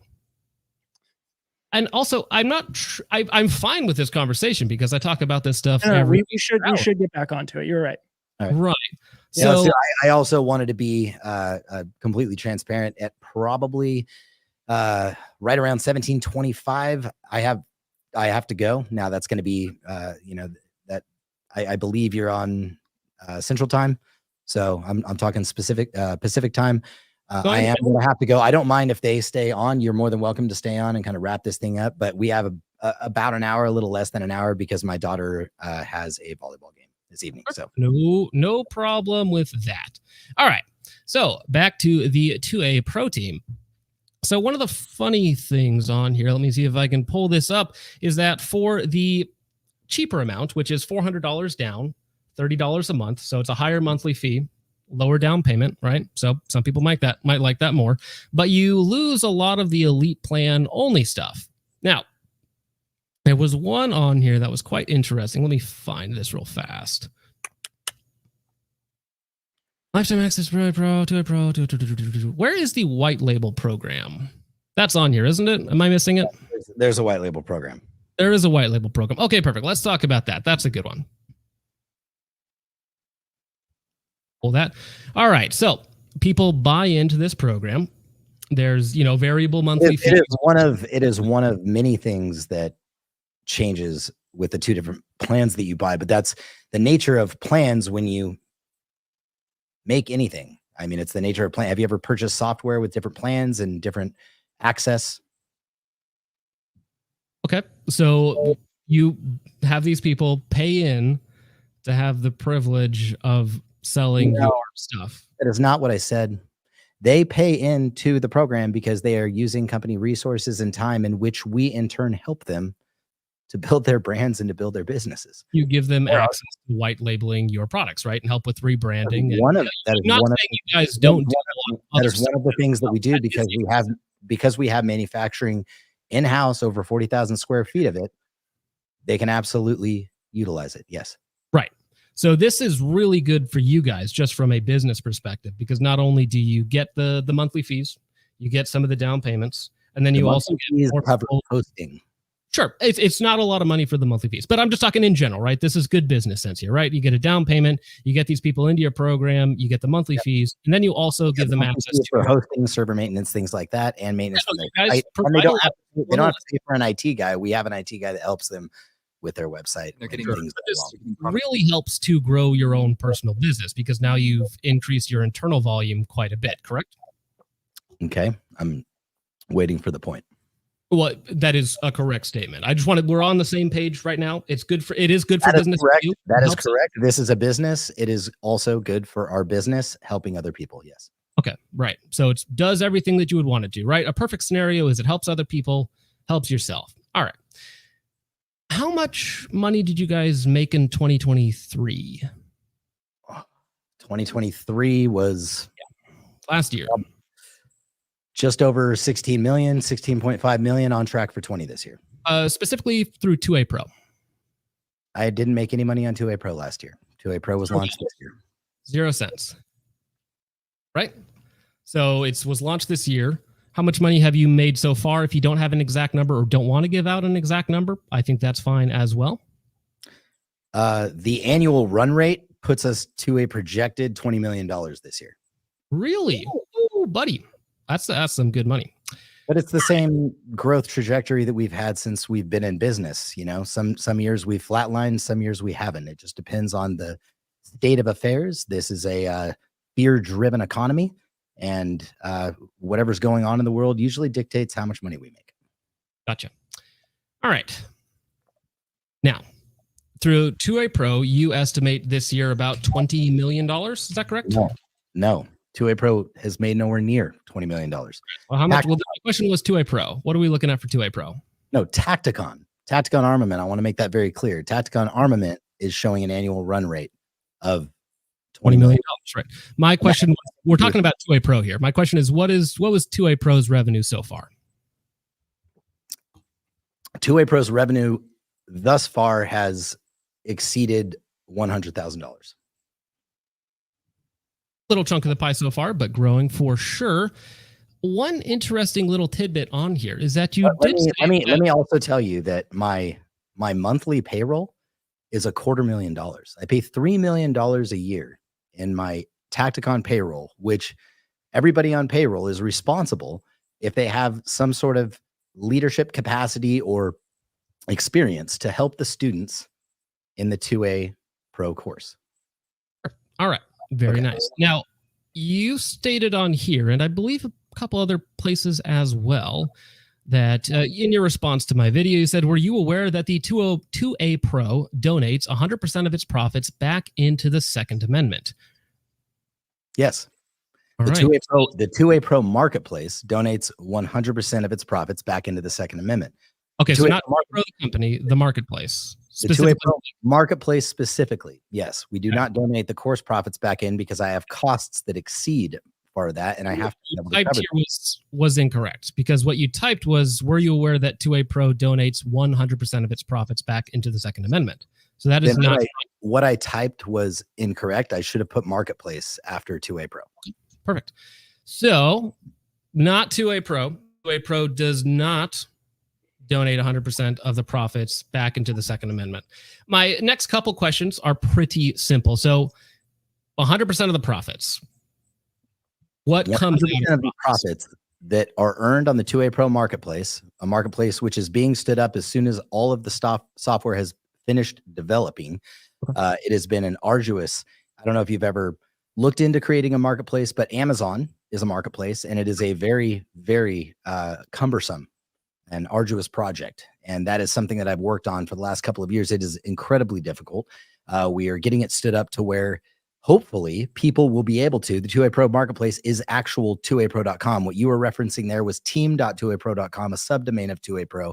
2apro.com is the marketplace in which sellers will be able to go on with their products of any capacity, firearms alike. It doesn't matter. And I will not suspend their accounts because they are selling Second Amendment products like Amazon will, eBay will, any other number of, Target Plus, Walmart, all these other marketplaces are not 2A friendly marketplaces.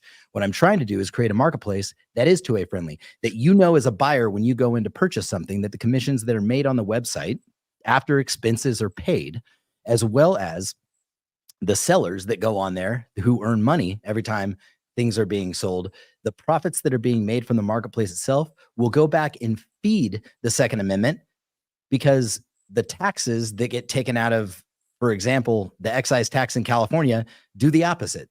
The excise tax, all it does is go in to feed gun control. So this is our answer to offset. Hopefully it's big enough one day to truly offset the amount of money that they're funneling into gun control, so that we can put the money back into protecting our Second Amendment rights. So, question real fast about that. So donating all the profits back, where is that money going in like a broad sense, right? Because it's really hard to nail down specifically where each dollar goes.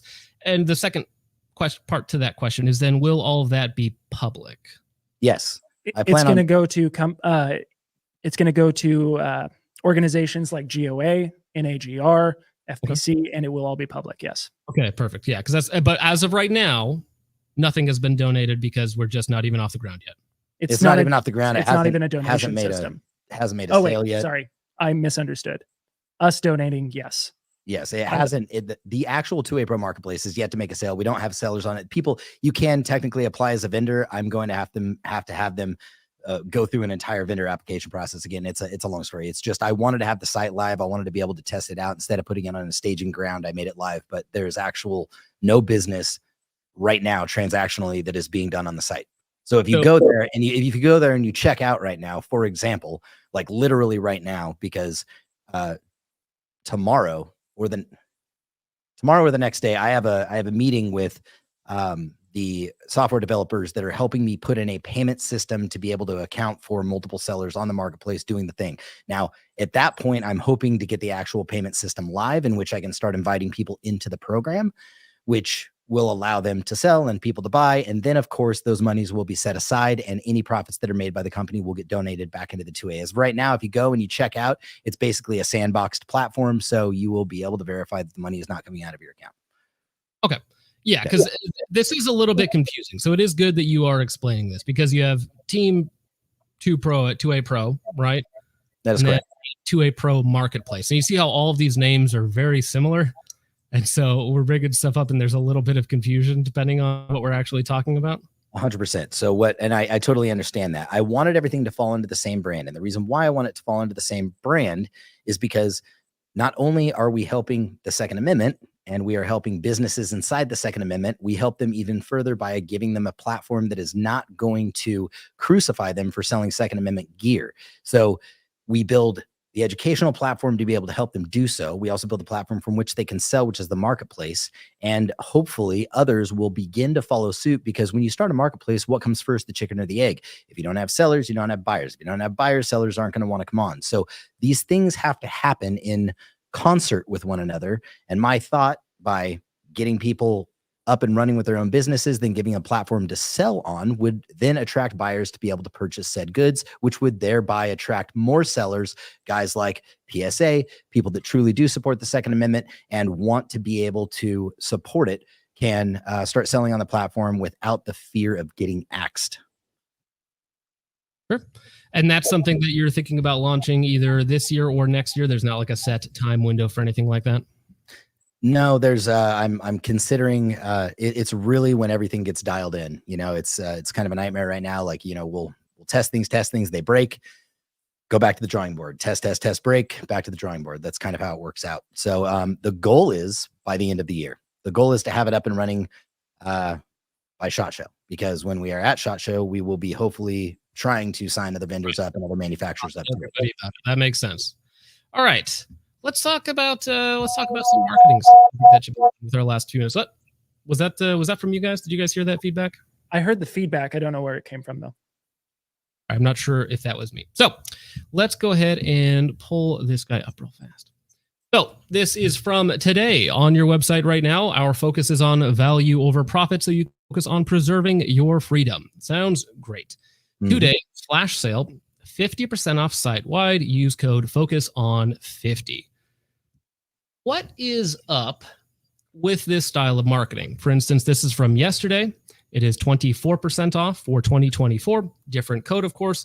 So why is your product worth 26% less today than it was worth yesterday or today, right? Well, that really begs the question, man. It's Jonathan, right?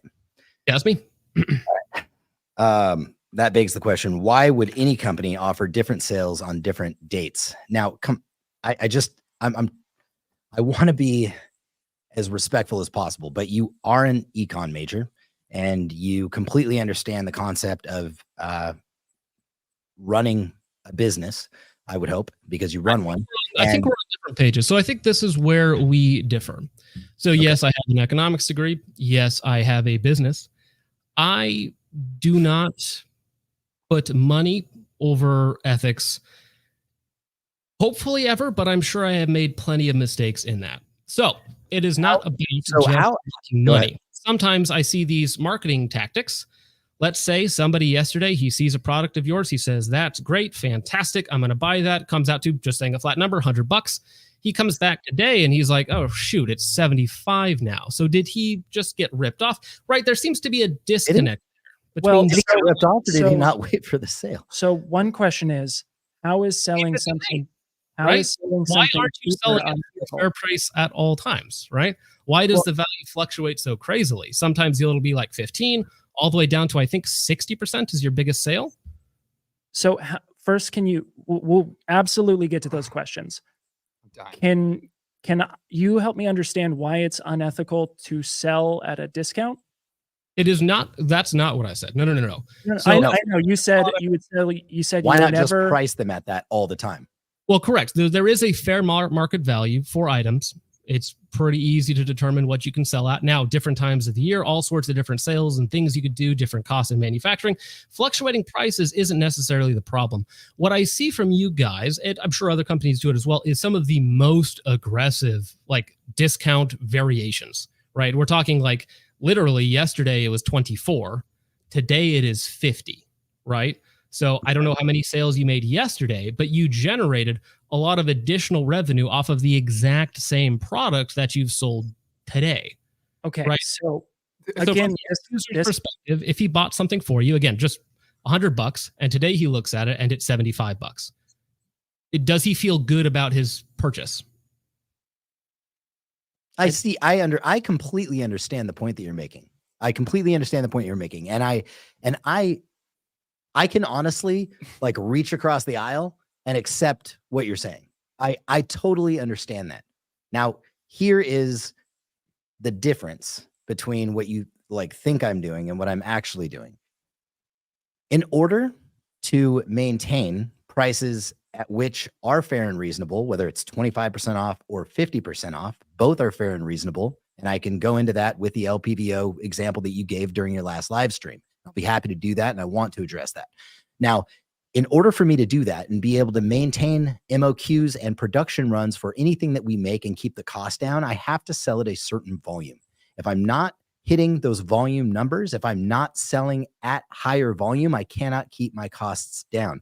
So if I get to the point in any point in my business where the sales aren't being generated to if I don't have the revenue coming in either to cover the costs because we are running slimmer margins and being able to cover this infrastructure that we have here, I do have to increase the revenue to get cash in the bank called cash flow, which you're very familiar with, the cash flow that will give us the ability to purchase larger orders or to manufacture larger orders on our own line that will keep the costs down. That is why we do it. And the other fundamental reason why we do it is because it is indeed a free market economy and I can charge whatever price that I want. And offering 50% off is not a crime, nor is offering 25% off one day and 50% off another day.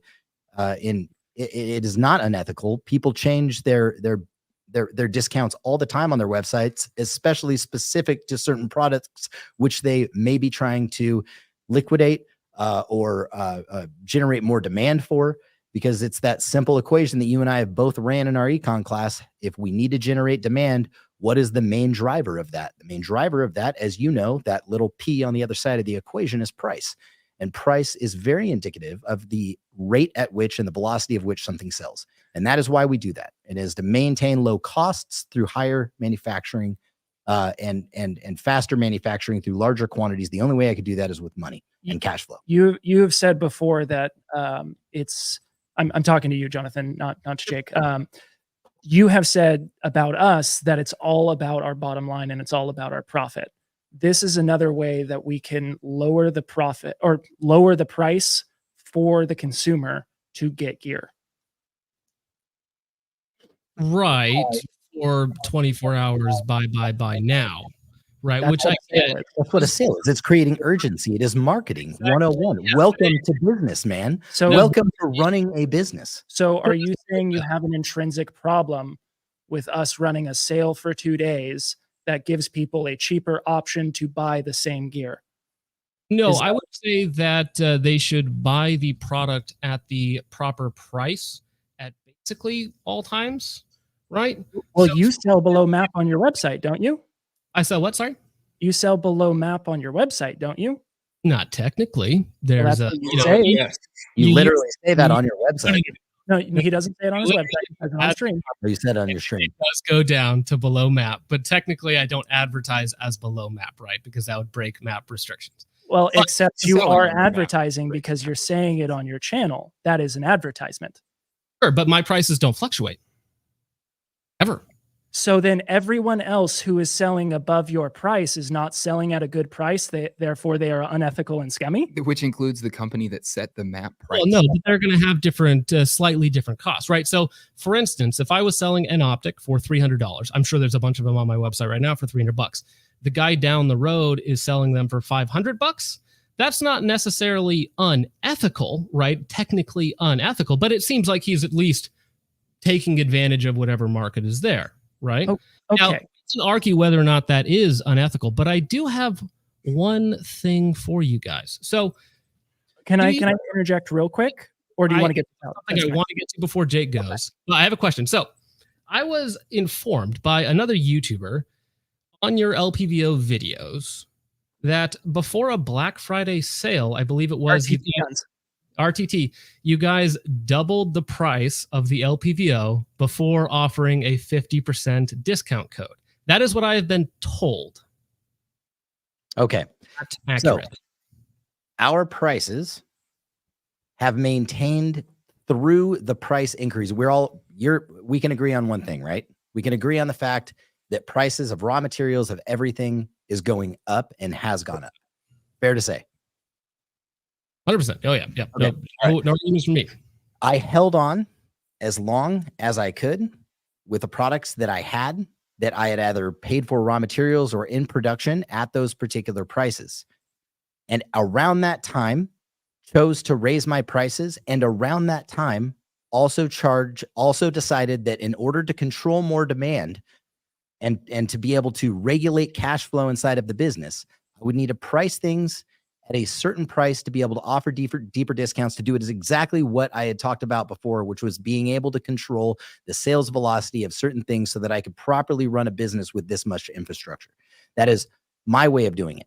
So at this point, when I raised the prices, this was towards the end of, okay, I have to do it sometime. I'm going to do it now. And then prices did go. It had nothing to do with that particular 50% off sale going out at all. It had to do with my prices needed to come up at some point in time. Sure, but do you see how that at least looks very suspect, right? So let's say just numbers. I can completely understand what you're saying, but because we run sales on a regular basis in some capacity, the chances that I would raise my price and not have a sale come out in within the week is pretty low, because we run different discounts and different sales on different products, if not the overall website, at some point in time. So, but doesn't it seem disingenuous to say this is a $400 optic half off versus last week it was just a $200 optic? No, it's business. This is like I said, I've already explained this. This was a decision that I needed to make because my raw material costs were going up. Everything was increasing. So at the same time that I had to start changing my prices, I chose a different style of marketing to be able to offer deeper discounts at the time that I raised my price so that I could control demand and cash flow at a rate that would support and sustain the business. This is a business decision that was made around that time, and the odds that I wouldn't have any discounts, sales on any of the products, if not the entire site, within a week or within a month to make it look fishy would be completely impossible, because that's what we have always done. We have always offered some semblance of a discount. Always. Right. But what I'm getting at, let's say your intentions were perfect. Everything just lined up wrong for you guys, right? It still looks to the average person, when they see this sort of thing, when they see you're running 50% sales off all the time, and then one product doubles in price, literally doubles in price, and then goes right back down to the old price at a 50% sales or 50% sale. It seems like that's just a marketing ploy to make you think that you're getting more value out of that specific.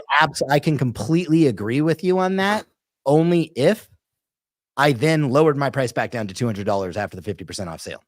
That is not what happened. Those prices maintained, they sustained, because those are the prices that are baked into the cost of goods sold, in which I need to make a reasonable margin so that I can cover the costs of doing business. And if I were to sum this up, just like a gentleman had commented on your feed there in the comment section, it's business. Business, that's right. Not necessarily ethical. We can argue about the ethics, but I do agree that it is a business tactic that does work. I will argue that it's ethical. I will absolutely 100% argue that it's ethical for me, but to be able at some point in time to raise my prices because the cost of goods are going up, and then change a marketing strategy based on the needs of the cash flow of the business. Yes. If you grew as quickly and I'm not saying anything, I don't want this to come across the wrong way, but if you had the experience of running a rapidly growing business and trying to fill the expense gaps that these giant holes in the business that need to be sustained throughout the process of the growth, then you would understand exactly what I'm saying. But because you don't have the experience, because you haven't got there yet. And I certainly hope you do. And I mean, I wish you the absolute best in your journey in the Second Amendment. But because you don't have the experience, I don't think you understand what it takes to run a company, even at this level. It is very difficult to maintain cash flow if I cannot throttle it when I need it. And that was now, is that the right way to do it? Is that the only way to do it? Absolutely not. It's the way that I chose how to do it, because that's the only way at the point in time that I knew to be able to cover my costs that were going up, so raise the prices, and then implement a new marketing strategy to which the business could maintain. And I hope that makes sense. I hope you understand that. I do get where you're coming from on this. And I know that it is frustrating to talk about this sort of thing, especially when it comes to a business that you've built. So totally understandable there. But I might rebut you a little bit in just that I hope that I never get to the point to where I'm doing these sort of marketing tactics. The money to me personally is not worth it. But if it is to you and your family and the people you support, that's a you thing, right? You can call them marketing tactics. I call it running a business. I call it sales. I call it discounts. I call it still offering quality products at a good price. And the other thing is, I would call it incredibly unethical if I were to, the next week after the sale, lower my prices back down to where they were before. But that just did not happen. They remain there because they needed to be there. They remain there on your website. But if we go to Amazon, your Amazon store, the Tacticon Armament store, I know what you're has more prices than your website, right? And now the prices vary. It's somewhere between 25 and 50% on most products. I mean, there's a few different ones that we can pull up here that I just have access to. It's 112 on your website. It's 60 on Amazon. It's, we can go over all sorts of different products that you guys have. I honestly don't know what a lot of these lights are. We can talk about a lot of this different stuff, but is it just that more of the same when it comes to the difference in Amazon prices versus your website prices? Amazon is a different world because you have people selling above you and below you. And Amazon also takes at least a third. So the competition, when somebody is on your website, oftentimes, although they can go to other sites and they can shop around, when you are competing with literal Chinese companies of which Amazon has opened the gates for them to ship directly into Amazon FBA warehouses, never step foot in the United States and pay American taxes or employ American people or build American infrastructure, what you get is prices coming directly from the factories over in China, the profit being made and remitted back to China, all in the same take. Now, when that happens, you have to be able to somewhat compete with them, or you have to be able to distinguish yourself from them. And so if you see prices that fluctuate, and furthermore, one of the other things about Amazon is Amazon takes at least a third of what you make. It's a 15% commission that they take. And then there's also pick, pack, fulfillment fees, which they charge you for simply like grabbing the product, taking it, shipping it out, all of those things. Not to mention we pay storage fees inside of Amazon. There's a whole litany of different fees and things that happen when you sell on Amazon. So because of all those reasons, it's a completely different operating environment than the confines of my own website that in my own web property that we're selling our other products on. So the decisions for pricing on Amazon is made based on Amazon's expense modeling. Sure. So you mentioned something there very interesting. So there's an extra, you said about third of a cost in there for your Amazon products? At least. It just depends on what the product is, how much I'm paying for it. Well, so how much advertising I have to spend on it to be able to keep the traction going so I don't get long-term storage fees after 90 days on Amazon. There's just so much that goes into it. Right. The price is all indicative of that. With this is that you've said that there's an extra 33% cost involved with Amazon, yet you usually sell your products at about 40% cheaper. Probably on average, that number might vary slightly. With an extra 30% cost, I mean, your margins have to be close to 50 or 60%, if not more, on a lot of your products. On what? On Amazon or on our? Ooh, on your website, it's way higher, right? Because of course you don't have that extra 33% our cost. Margins on products are cheaper with more costs than your website, right? So the markup on some of this stuff has to be like absolutely astronomical if you're making money. when you're losing an extra 30% on a $50 plate carrier.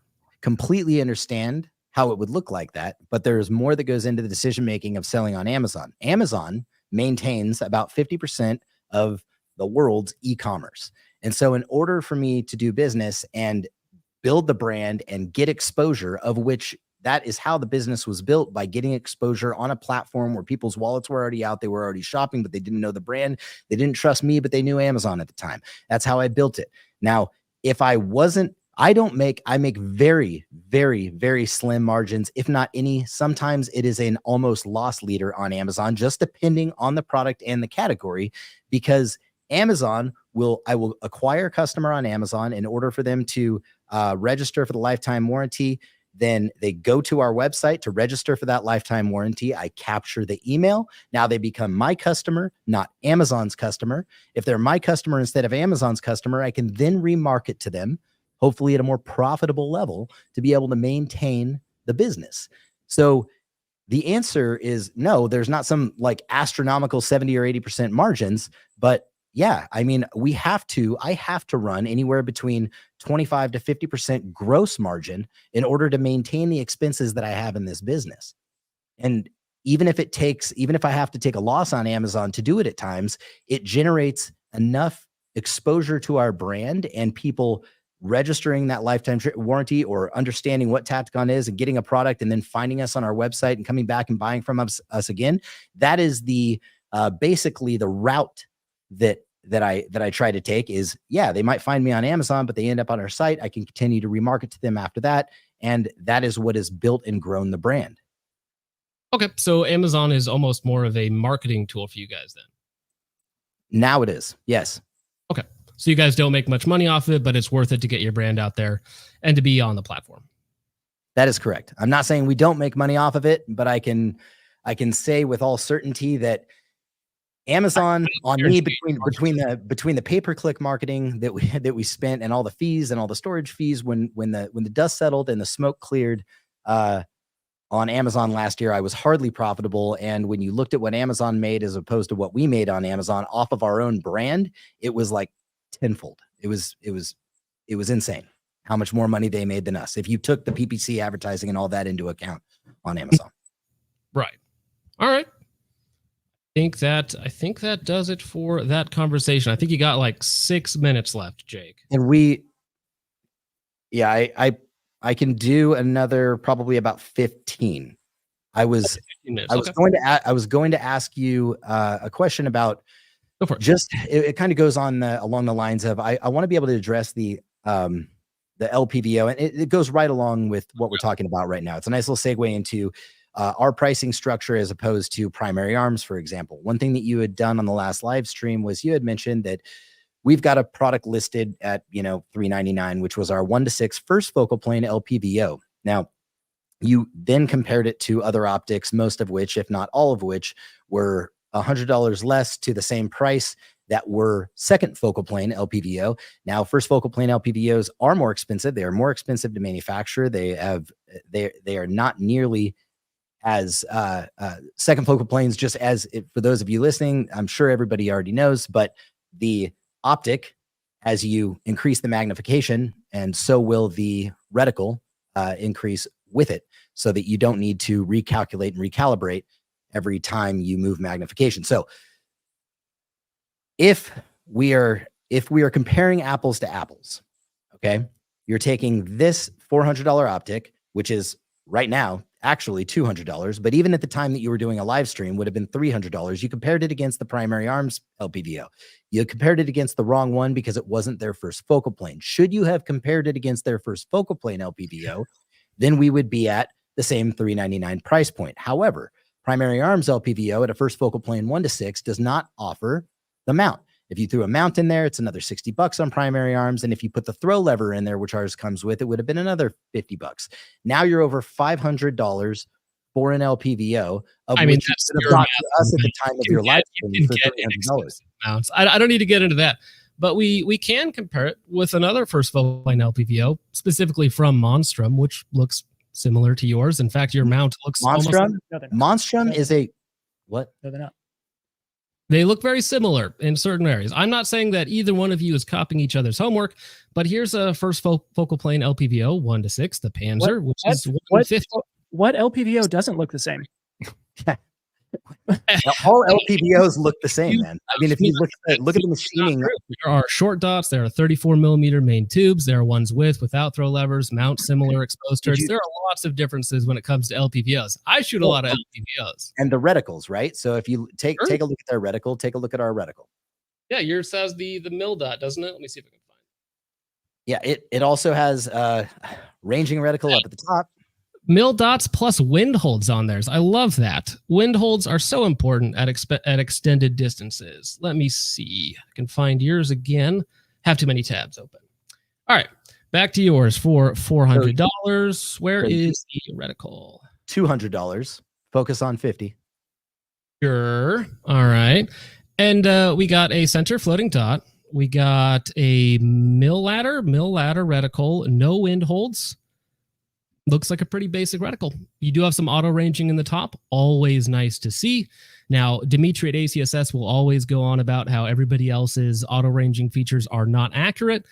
I wouldn't go that far, but Dimitri is a very driven man. So again, kind of not a similar reticle, but we can go back here. We have, again, the center circle, very small on 1X, gets a little bit bigger on 6, and you have your 5 and 10-mile-an-hour wind holds on the Panzer, which is listed at $150, not listed at $400, marked down to $200.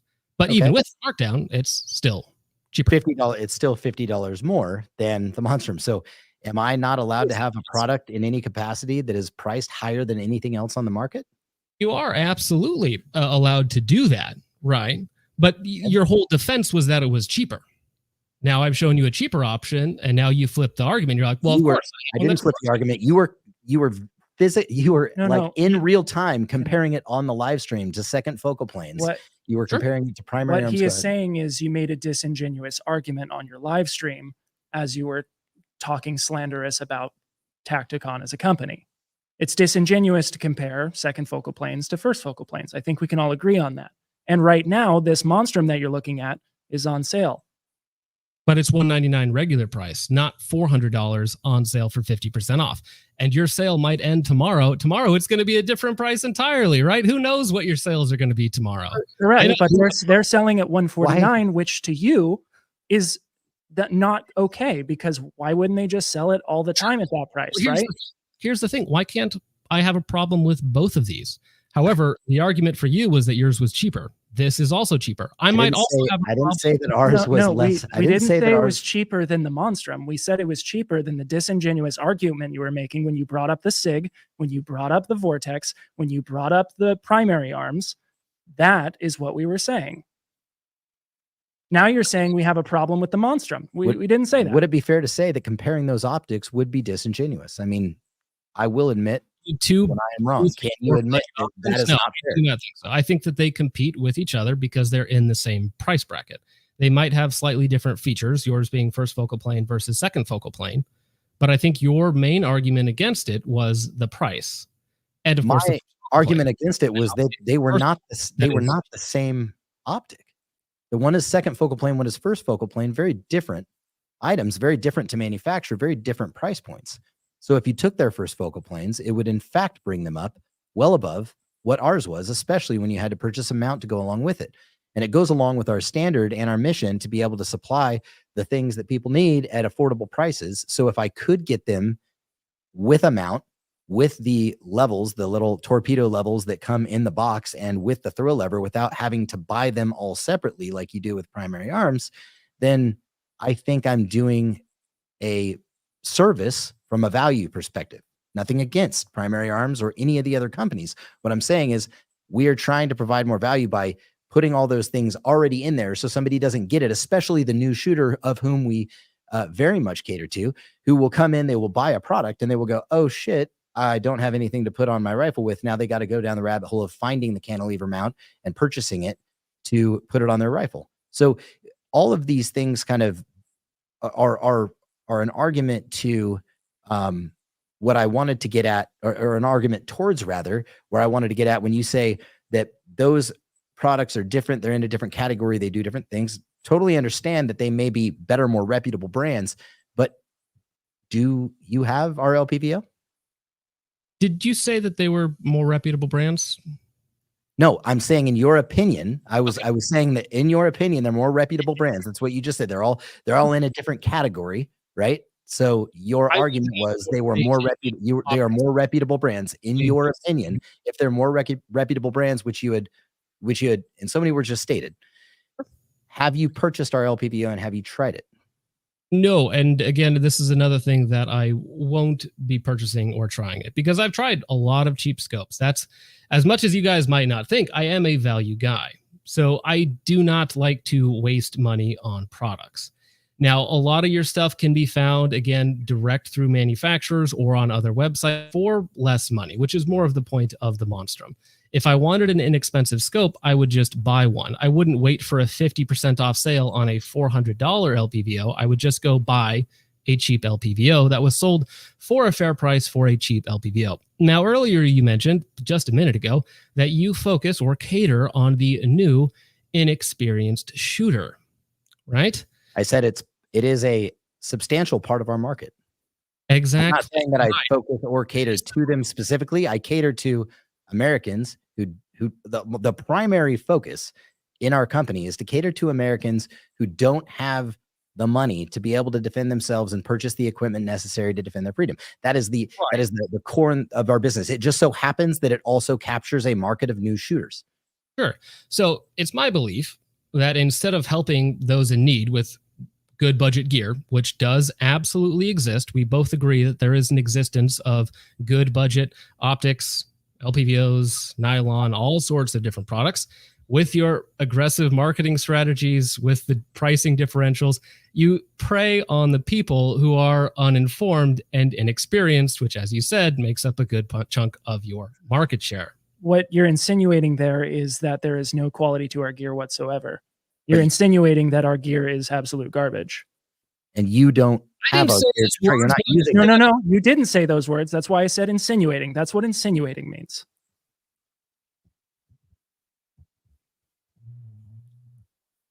That is it, because you said I didn't say those words, and I was saying that's why I said you are insinuating. Sure. So we're clarifying at this point. Continue on if you need anything more to say. I think the feed broke. We didn't hear what. I don't think we heard what you just said. If you are to say, I don't really want to explain it back. You were saying that there is cheaper gear out there and that we are selling garbage. You did not say those words. That is what you are insinuating. Now you're looking at me like you're waiting for me to ask a question. Right. Well, is that just a statement? Was that the end of your statement? Yes. Okay, perfect. I agree with you. I think a lot of your products, now I will say it, I think a lot of your products are garbage and are sold at insane markups. If you cross-reference them with things on like AliExpress or Temu, funnily enough, you will find the absolute worst quality you could possibly find on the internet. Not necessarily the lowest, but certainly low. So I also want to go back to the initial thing that we talked about with the tourniquets, right? So can you find similar, comparable products on Temu and AliExpress and get them drop shipped here? Yes. Yes, you can. But that is not the premise of what we do. The factories that we have overseas to make these things, just like what Primary Arms has for their just like what Vortex has if they manufacture anything overseas, they've got stringent QC qualities and stringent manufacturing protocol that they put into place to make sure that the product that they are advertising is the product that is being delivered. Now, it goes right along. I'm not going to get into the whole thing because we already did that in the very beginning of this argument with the TQs and like why we do what we do. But the difference between you buying the AliExpress variant of anything that you see that may look similar is you are not going to get the same quality of the product. You are not going to get the same glass. You are not going to get the same reticles. You are not going to get the same QC that is put into that to ensure that when you use it, it will not break. So you can use that argument all you want about, I'll just order it on AliExpress. Who's accountable?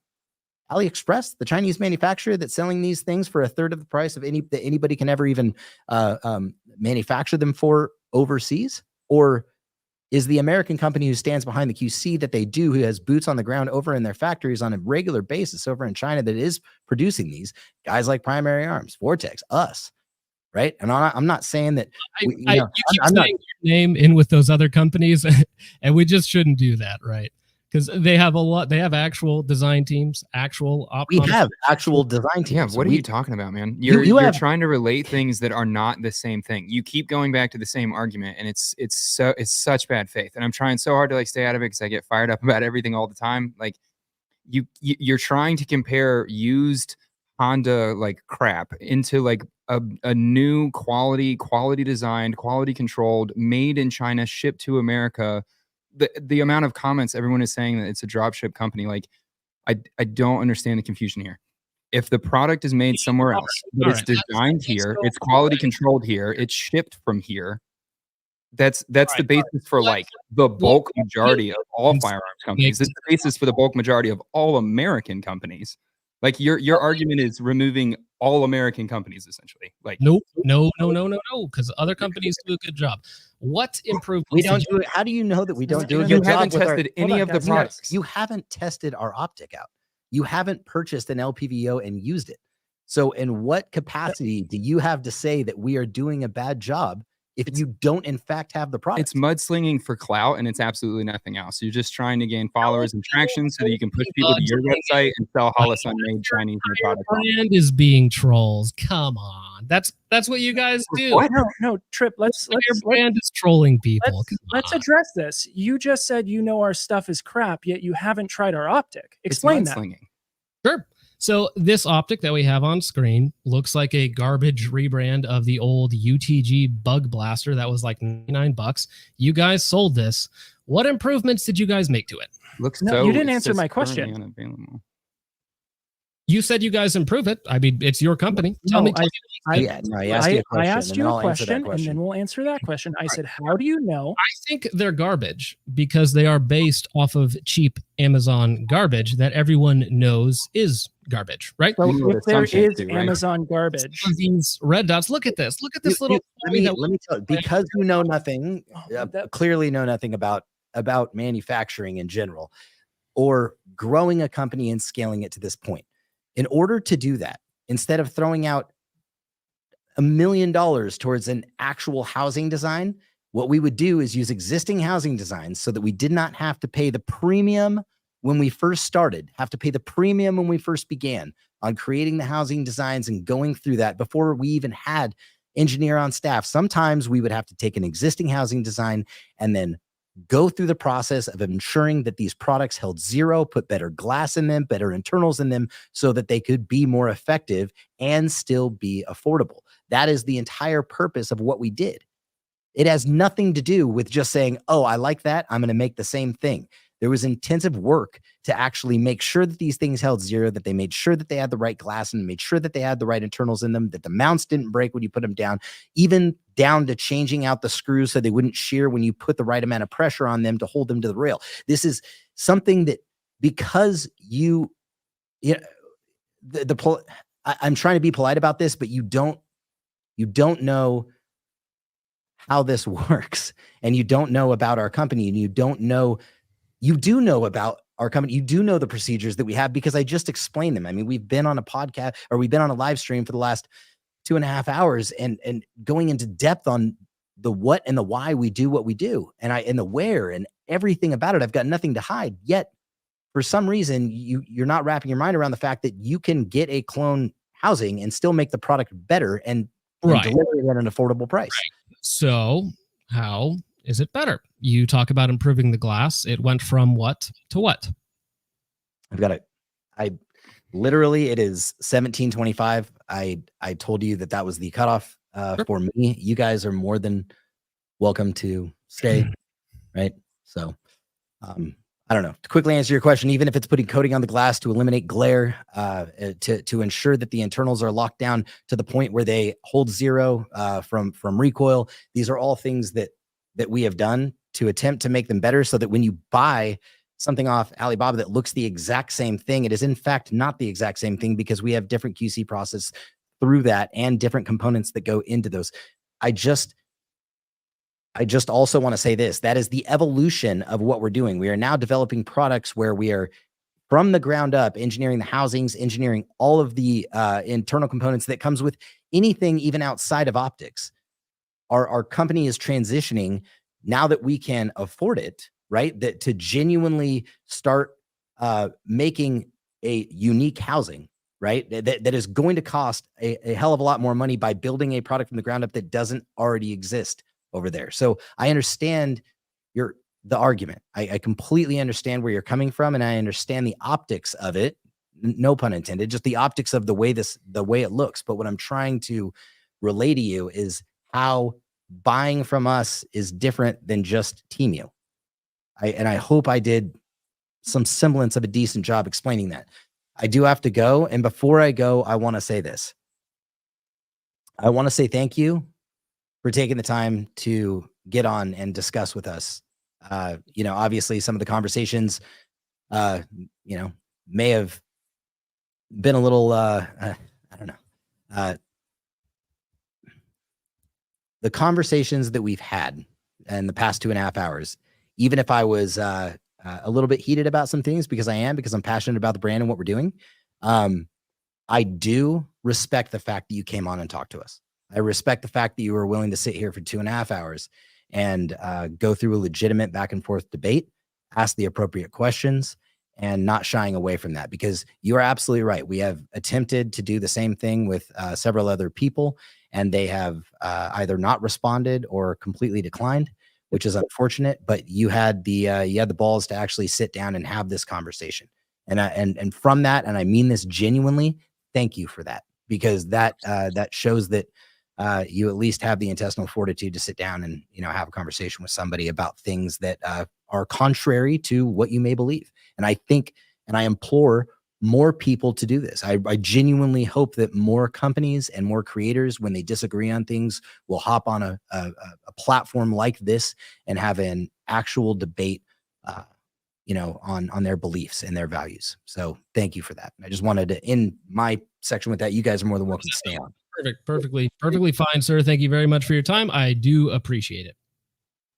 All right. You guys want to continue while I go? You have any other questions? I don't really have any. Nolan, if you just want to give a closing thoughts, or that can be it for you guys. Up to you guys. Go ahead. Yeah. All right. Adios, senor. See you guys. Closing thoughts. I share Jake's sentiment. I appreciate the fact that we were at least able to have a discussion, whether or not it got heated or not. We had a discussion about it, and I do appreciate that. I don't know if I fully have too many closing thoughts on this, other than, I see a lot of comments flowing through on both sides, just trashing, and that's not what this was meant for, guys. Whether it's trashing us, that's fine, or trashing yourself, Jonathan. And guys, I don't encourage that. I don't encourage you. If you saw this one way or the other, I don't encourage you to go after either one of us, really. If you want to, you can. I'm not your fucking father, but yeah. Exactly. Yeah. Anything from you, guy in the back? I forgot your name again. I'm very sorry. No, that's cool. My name's Jacob. Jacob, that's right. Yeah. Two Jacobs. I'm having a real hard time with all this. I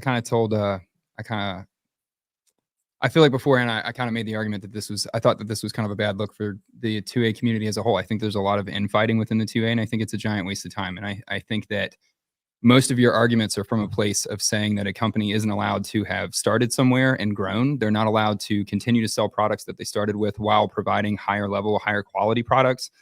You've completely removed the ability for a new company to come into the 2A space. Me? Yes. The entire argument that you have phrased is that if you don't buy the absolute most expensive thing that you possibly can, that's only used by very specific groups. Any of my videos, you're upset. Like, Nolan, thank you very much. Jake, thank you. The guy in the back is a little bit upset. If you watch my channel, it's a waste of time for the 2A community, and the majority of your channel is just slamming on companies. Where is the value that you're adding to the 2A community as a whole? Well, this is going to be really harsh, guys, but your tourniquets are gone. So if that's one thing that I've done, which was a net negative for the community, and we have made that argument. Fake tourniquets. Yeah, they're not fake, and what you say is liable, and they're define fake. Define fake. If they work and they don't break, then they are fake. And we sold them at a cheaper price. So it's a net negative for the community. They are literally designed to be as close, even by their own words, as close as possible to a Cat Gen 7. Now, this argument can go on forever, guys. Have you tested one? One of yours? No, and I hope I never have to. Jeez. You have no opinion to have. Thanks for the time. All right, bud. Nolan, anything else, sir? No, I do not have anything else to add. Okay. I am going to, if you guys just want to hit leave on the studio, I have to catch up on some super chats and just do a quick closing show, and then I'm going to be off the air as well. So, but I do want to say thank you very much to you guys for coming on. All three of you came on. I tried my best just to let you guys talk uninterrupted for long periods of time. So yeah, for long periods of time, you guys got to give your own explanations on just about everything that's controversial about your company. So I hope that you guys appreciate that as well. And everybody watching one way or the other, man, it was spicy in the chat for sure. I'm sure Nolan was watching that. That was funny in there. But yeah, I was watching that pretty much the whole time. All right. Well, I appreciate you guys coming on. So I will see you guys later. Yeah, thank you. All right. So yeah, like I said to them, during the tourniquet section for that first half hour, I basically let them go for like almost 20 minutes at one point, right? Now, I could have jumped in a lot more, but I really didn't feel the need to, because I feel like basically everybody in the chat had already made up their mind one way or the other. But maybe a couple little arguments I need to respond to. So, calling me a gatekeeper of gear is simply not true. I have always been a value guy. However, there is a difference between value and cheap. Sometimes things are cheap, but they're just not very good, right? And I'm not naming any products specifically, right? But in general, there are products that are so cheap that they do not perform the way that you want them. So I do want to protect people from wasting their money. And doing this live, you guys got to listen to them talk for a long period of time and decide whether or not that is a company that you want to support, whether or not those are products that you want to support. And that's on them. That's all on them, right? All right. Now, I mean, also, I do want to say that they did try and get on with a couple other guys. You can probably figure out who they tried to get on with, but I was the guy who said yes, because I do this sort of thing. So, let's get to a few super chats. I do want to say I am sorry for not getting to these earlier, but it was kind of a debate. So I didn't want to interrupt halfway with, something supporting them and then something slamming them. So I do apologize to everybody, but I am going to get to the super chats right now. Smash time for $25. Thank you very much, sir. Says, can't wait for this. I like all things Tacticon except shooting in sandals. All things Tacticon, sir. All right, that is your opinion, and I appreciate it, sir. Thank you very much, Smash Time. Andrew Vachon for $1.99 says, do the Tacticon guys carry North American Rescue Cats or their own? I asked them that question. I think I asked Jake if they had themselves or a loved one in need of a tourniquet, and they had access to both, they would grab whichever one is closer, because in their minds, and he said it, they are just as good. That is Jake's opinion. They no longer exist on the website because they were losing sales, but that is his opinion, that they are just as good. Take for that what you will. Smash time for another $10, sir. Says Tacticon's only problems is that they are still in California. Ew. Yeah, they could honestly probably make more money if they left, to be honest, because I'm sure taxes there are a nightmare. Smash time for another $10. Says, great things come out of China. I'm a big fan of the ladies. All right. We know your type, sir. We know your type. All right, let's move down here. Tactical Arsenal for $4.99 says, I hate that I'm giving you money, but question. Cat 5s, which is 2 generations back, have 28 bad reviews. So does that make them trash? No, because Tacticon didn't give me an exact number, but they have roughly 10,000 or less out in the US. So somewhere between, let's say, maybe 5 and 7.5, I think is reasonable. They have about that many out in the US. So they're going to have a much lower failure rate, because this is the thing, guys, right? Whether or not they're failing everywhere is probably because they're not being used, right? Because tourniquets are a life-saving device. People buy things and they don't necessarily use them. It's like the guy that has 5 PSA rifles, never shoots any of them. You know, combined, they have 100 rounds. And then they're like, hey, all my PSAs shoot great. There are no issues with PSAs. It's like, well, yeah, because you haven't used them, right? So just because you don't see a lot of issues, they said they hadn't seen any issues until I showed them that one. But yeah, so I mean, 28 bad reviews on a volume of like, what, 1 million? That's way lower percentage than, say, even one off of 1 or 2 or 3 or 4 or 5, or how many it ends up being. Because keep in mind that these tourniquets are still floating around out there. TechGun says, if you Google Tacticon tourniquet right now, there are sponsored ads and listings for them from their website. Yes, I did bring that up to them. Thank you very much, sir. That is $9.99 from TechGuns. Thank you, sir. Nick for $5 says, if you have thoroughly retested the product and manufacturing process, why pull it? Because you got some negative criticism? Stand behind it if it works. I'll be honest, with Tacticon, that is a lose-lose scenario. They probably should have never done it to begin with. If they were going to do it, they should have, built up off their other products, selling fake tourniquets, definitional counterfeit tourniquets, because they're designed to look, even in their own words, look and feel and perform exactly like a regular tourniquet, whether or not they actually do. It's just a bad look no matter what you do. Because again, the only reason tourniquets exist is to save your life. That's it. Don't skimp $20 on a not real tourniquet. Desk Pop for $49.99. Thank you very much, sir. He says, I don't usually get involved, but the NAR website has 1-star reviews saying it broke. And again, very similar argument.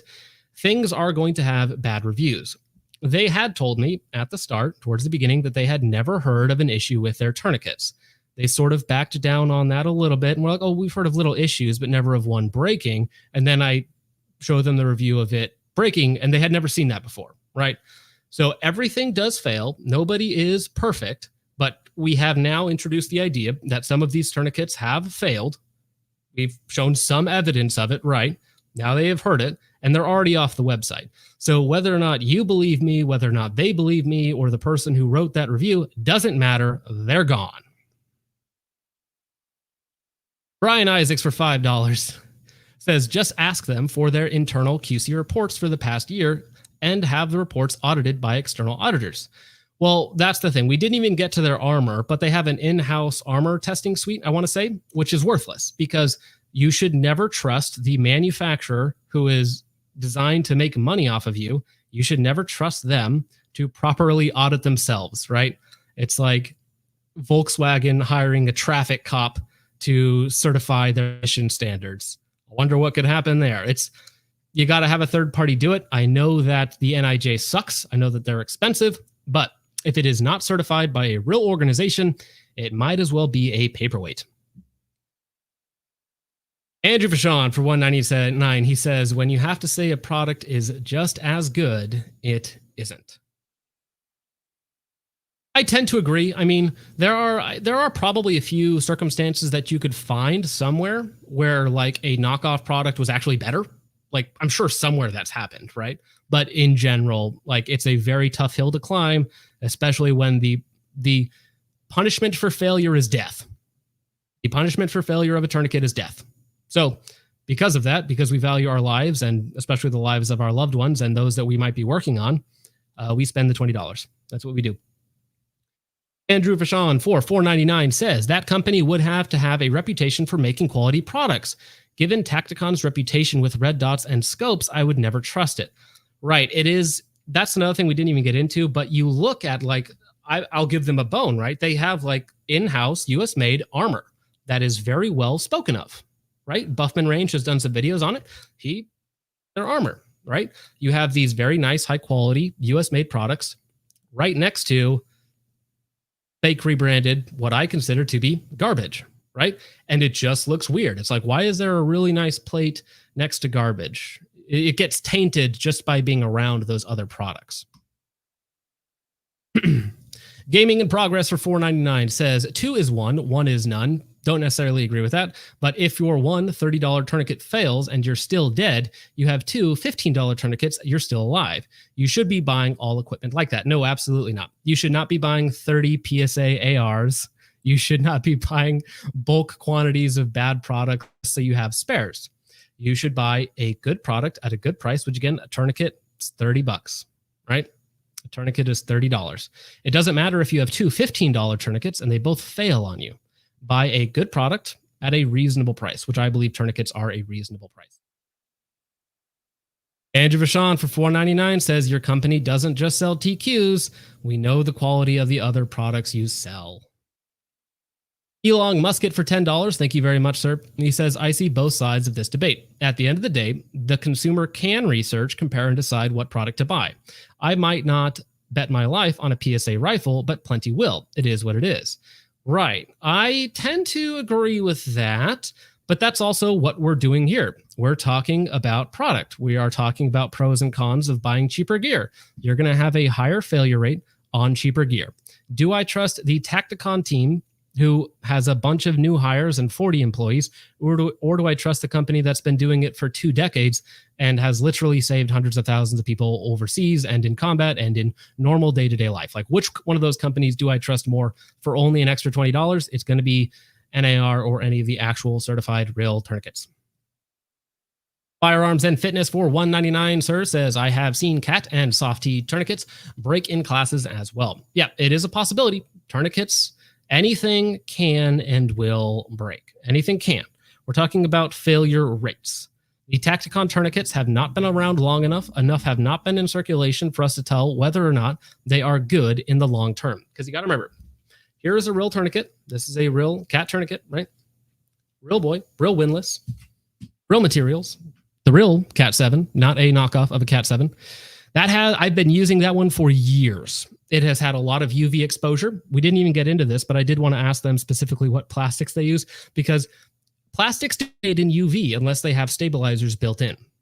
I was going to ask them if they had stabilizers for their plastics, if they knew which ones they used, because again, when they take something out of the box and it works, that's great. What about 2 years from now? What about rain, sweat, mud, tears? All sorts of terrible things happen to the life of that tourniquet 2 years down the road, 3 years down the road when you actually need to use it, right?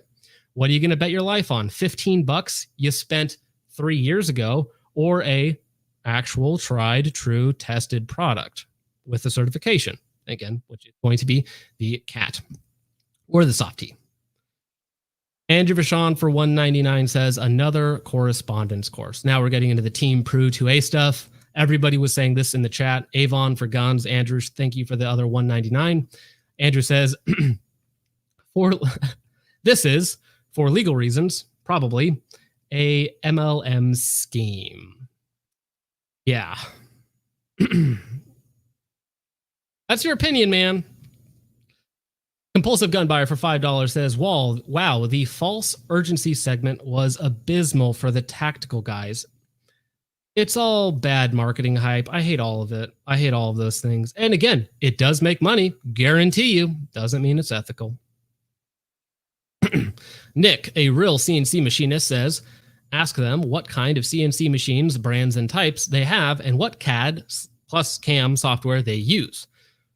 I don't think any of those guys were machinists, so they might not be able to tell you. I don't doubt that they have real machinists in there who could answer that question. I don't doubt that, right? I don't know why I would. You might just want to know for interest's sake, though.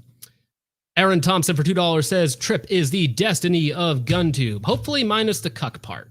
Hopefully minus the cuck part. Drifted Cowboy for a new member. Thank you very much, sir. Much appreciated. Andrew Vachon for $9.99. Thank you very much. Says, so whenever there is a suspect timing, it's always coincidence. The TQs being removed a day or two after last week's video, and now this, right?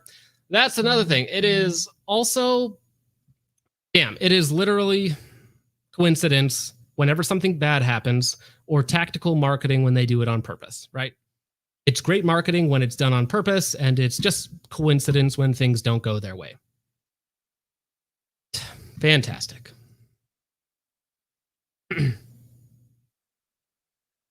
Oh, I don't know if this is true, Motto. Mod O. Shout out to Motto on Instagram. He just sent me this. I don't know if this is good. Also worth mentioning that dumbass in the middle, he's a wannabe instructor. I don't even know if I can put this on here. I'm not even going to try. Nope, he sent me this message. I can't do that.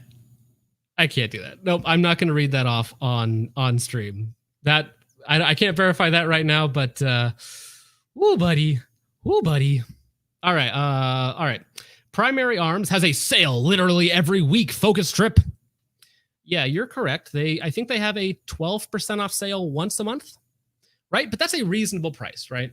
So we can see that if there's a 50, well, not even 50, let's say there is a 25%, which is good margin, by the way, right? Okay, we do a 12% sale, that margin comes down to about 16%, right? So the price fluctuation, just a little bit. If you bought it off sale, still a reasonable price. You bought the Tacticon LPVO for $400, that is not a reasonable price. That is aggressive, scummy marketing tactics, right? 12% versus 50%, fluctuating, right? 50, 24, 60, whatever it happens to be that day. You have no idea what the prices are when you click on a Tacticon website. All right, Andrew Vachon for $4.99 says, if you are buying sub $1,000 LPVO, you should not buy a first focal plane. Frankly, if your budget is sub 1,000, you shouldn't be buying an LPVO to begin with. I disagree, Andrew. There are great budget LPVOs out there. So we didn't really get to this, but the LPVOs that I would recommend for in between $200 and $300 are going to be your SIG MSR 1-6, which comes with a mount for under $300. Your Vortex Venom 1-6, which comes with a mount for under $300. Your Arkin EP8, which is a 1-8 first focal plane 34mm main tube, doesn't come with a mount, and it's right about $300, but it kind of squeaks in there. There's probably a couple others that I've forgotten there, but you can find LPVOs with mounts for under $300 that are pretty darn good. Will C says, terrible take. You sound like a communist. Well, I'm not a communist, sir. No, sir. Just don't like people getting ripped off. That's all. William Dye for $5 says, Grand Hentai Zitlord is supreme. Good stream, by the way. They keep on committing logical fallacies. Well, that was for the chat to decide, not for me while I was in there. But thank you, William, for the $5. Greatly appreciated. When Dusty Dynamics for $5 said, someone says softies and cats are breaking in CLS classes. This is disingenuous. These things get used over and over and over, right? A tourniquet failing on the millionth time is different than a fake tourniquet failing on the first time or the second time. That's a good point. Honestly, if I had seen that, I would have brought that up. That's really good. That's really good. So we'll see for $2. He's after me right now, guys. All right. Who certifies and QCs your uppers focus? Me. Which I'll go through my entire QC process, right? So first off, everything that I buy is QC'd at the factory. And then every individual piece gets checked over by me upon receiving. Every single piece. Before assembly, this is out of the box. I look at it. I check everything. I check gas rings on the BCG. I check everything that it's supposed to be, that it's going to function, right? And then we put it together. And then we check everything. Everything gets torqued down to spec. Everything that gets the correct coating, the correct Loctite, lapping the upper receiver, bedding the barrel, and then we're done. No, just kidding. Then we go out to the range and we verify everything is functioning as it should. Now, what I do, I get to shoot a lot of different uppers at the same time. So if I shoot 10 in a row, they all shoot the same, fantastic. If I shoot 10 in the row and then one is ejecting at a really weird angle with the same ammo, that one gets taken apart and gets looked at, right? So at every step of the process, me. Now that means, and I've had some issues. When there's an issue, it's on me, right? My responsibility, my accountability for every single piece that goes out. So if I check it on the way in, I'll check it on the way out. That's how it goes, sir. Cat Mage says for $5, thank you very much, sir. He says, my cat broke out of class because it's a 10-year-old trainer. Don't see many people opening new TQs at a TCC. That's a good point, guys. Honestly, I should have been reading super chats. Your super chats are very, very good. Andrew Vachon for $1.99 says, we need to have an LPVO versus everything debate. Fantastic. Fantastic. Now, so I'm going to jump through the chat to the bottom. Tactical Arsenal says, funny how he recommends Vortex when they literally have their scopes made in China. Correct. And they have a fantastic, well, I don't want to say fantastic. They have a good track record with their budget scopes. They are literally in combat right now overseas. I have personally tested the Vortex Venom 1-6. It is possibly the best budget LPVO on the planet, right? Possibly. It's very good for under $300. Sometimes you can find it $270 with a mount. Fantastic. Great reticle, great field of view, eye box, eye relief, so good. Glass for the money, actually pretty good. You got to spend over $1,000 to get better glass in the Vortex Venom. Fantastic budget option, sir. Fantastic. As we mentioned, it's not just about the fact that they're made in China. It's the fact that a lot of these companies have spent their entire lives building from the ground up, not just rebranding, but building from the ground up new optics and new optic designs. Now, guess what, guys? In 20 years, in 10 years, if Tacticon continues on and continues to improve, I would be very glad if all of their stuff is fantastic. That would be very cool. Very, very cool, right? However, when a company does something good, it doesn't excuse them selling garbage, right? So we can point out the good with the bad. As I said, their plates, their ceramic plates, they have pretty good reviews out there. They're made in the US. They're not too expensive. They're not overly heavy for what they are. Fantastic. Fantastic, right? You also sell garbage over here, right? Perfect. I mean, because he was going after Lucas, right? About, you know, all sorts of random garbage, calling him out for, you know, making fun of his fake tourniquets, which they are fake. They're counterfeits by design. They are designed to look exactly like tourniquets, but not be a tourniquet. He was calling him out. But it's important to remember that Lucas at T-Rex Arms has 92 employees, not 40, has 92 employees, makes a lot of his stuff in-house, sells a lot of other good quality components as well, but never had to sell garbage to do it. Never did. Never had to sell garbage to do it. Tony D says, but is it first focal plane? Doesn't matter if it's garbage. Hey, guess what? It's focal plane garbage, buddy. I know you're joking, man. All right. All right. So that's the thing, too. We'll end with this, right? Budget gear does exist. That works really well. I mean, you can, if you look around, you'll see a lot of budget stuff, right? I think they sell their rifle lights for anywhere from $80 to $100 before whatever marketing BS they do. The Streamlight HLX Pro with the jack cap, $100. Fantastic light. I'm running some overseas nylon. We have LAPG carriers that I didn't rip. I did rip their Battle Vest light when I reviewed their Tacticon product. There are plenty of budget options around here, right? And usually I go for cheaper stuff. So, I mean, this is a Primary Arms SLX optic on there. I think it's about $330. That's the standard price for it. Fair market value. It's very good for the money. I think on top of it, that's actually the old Vector optic. I think that's like $179. It's really cheap for an enclosed pistol optic. Good value budget gear does exist, just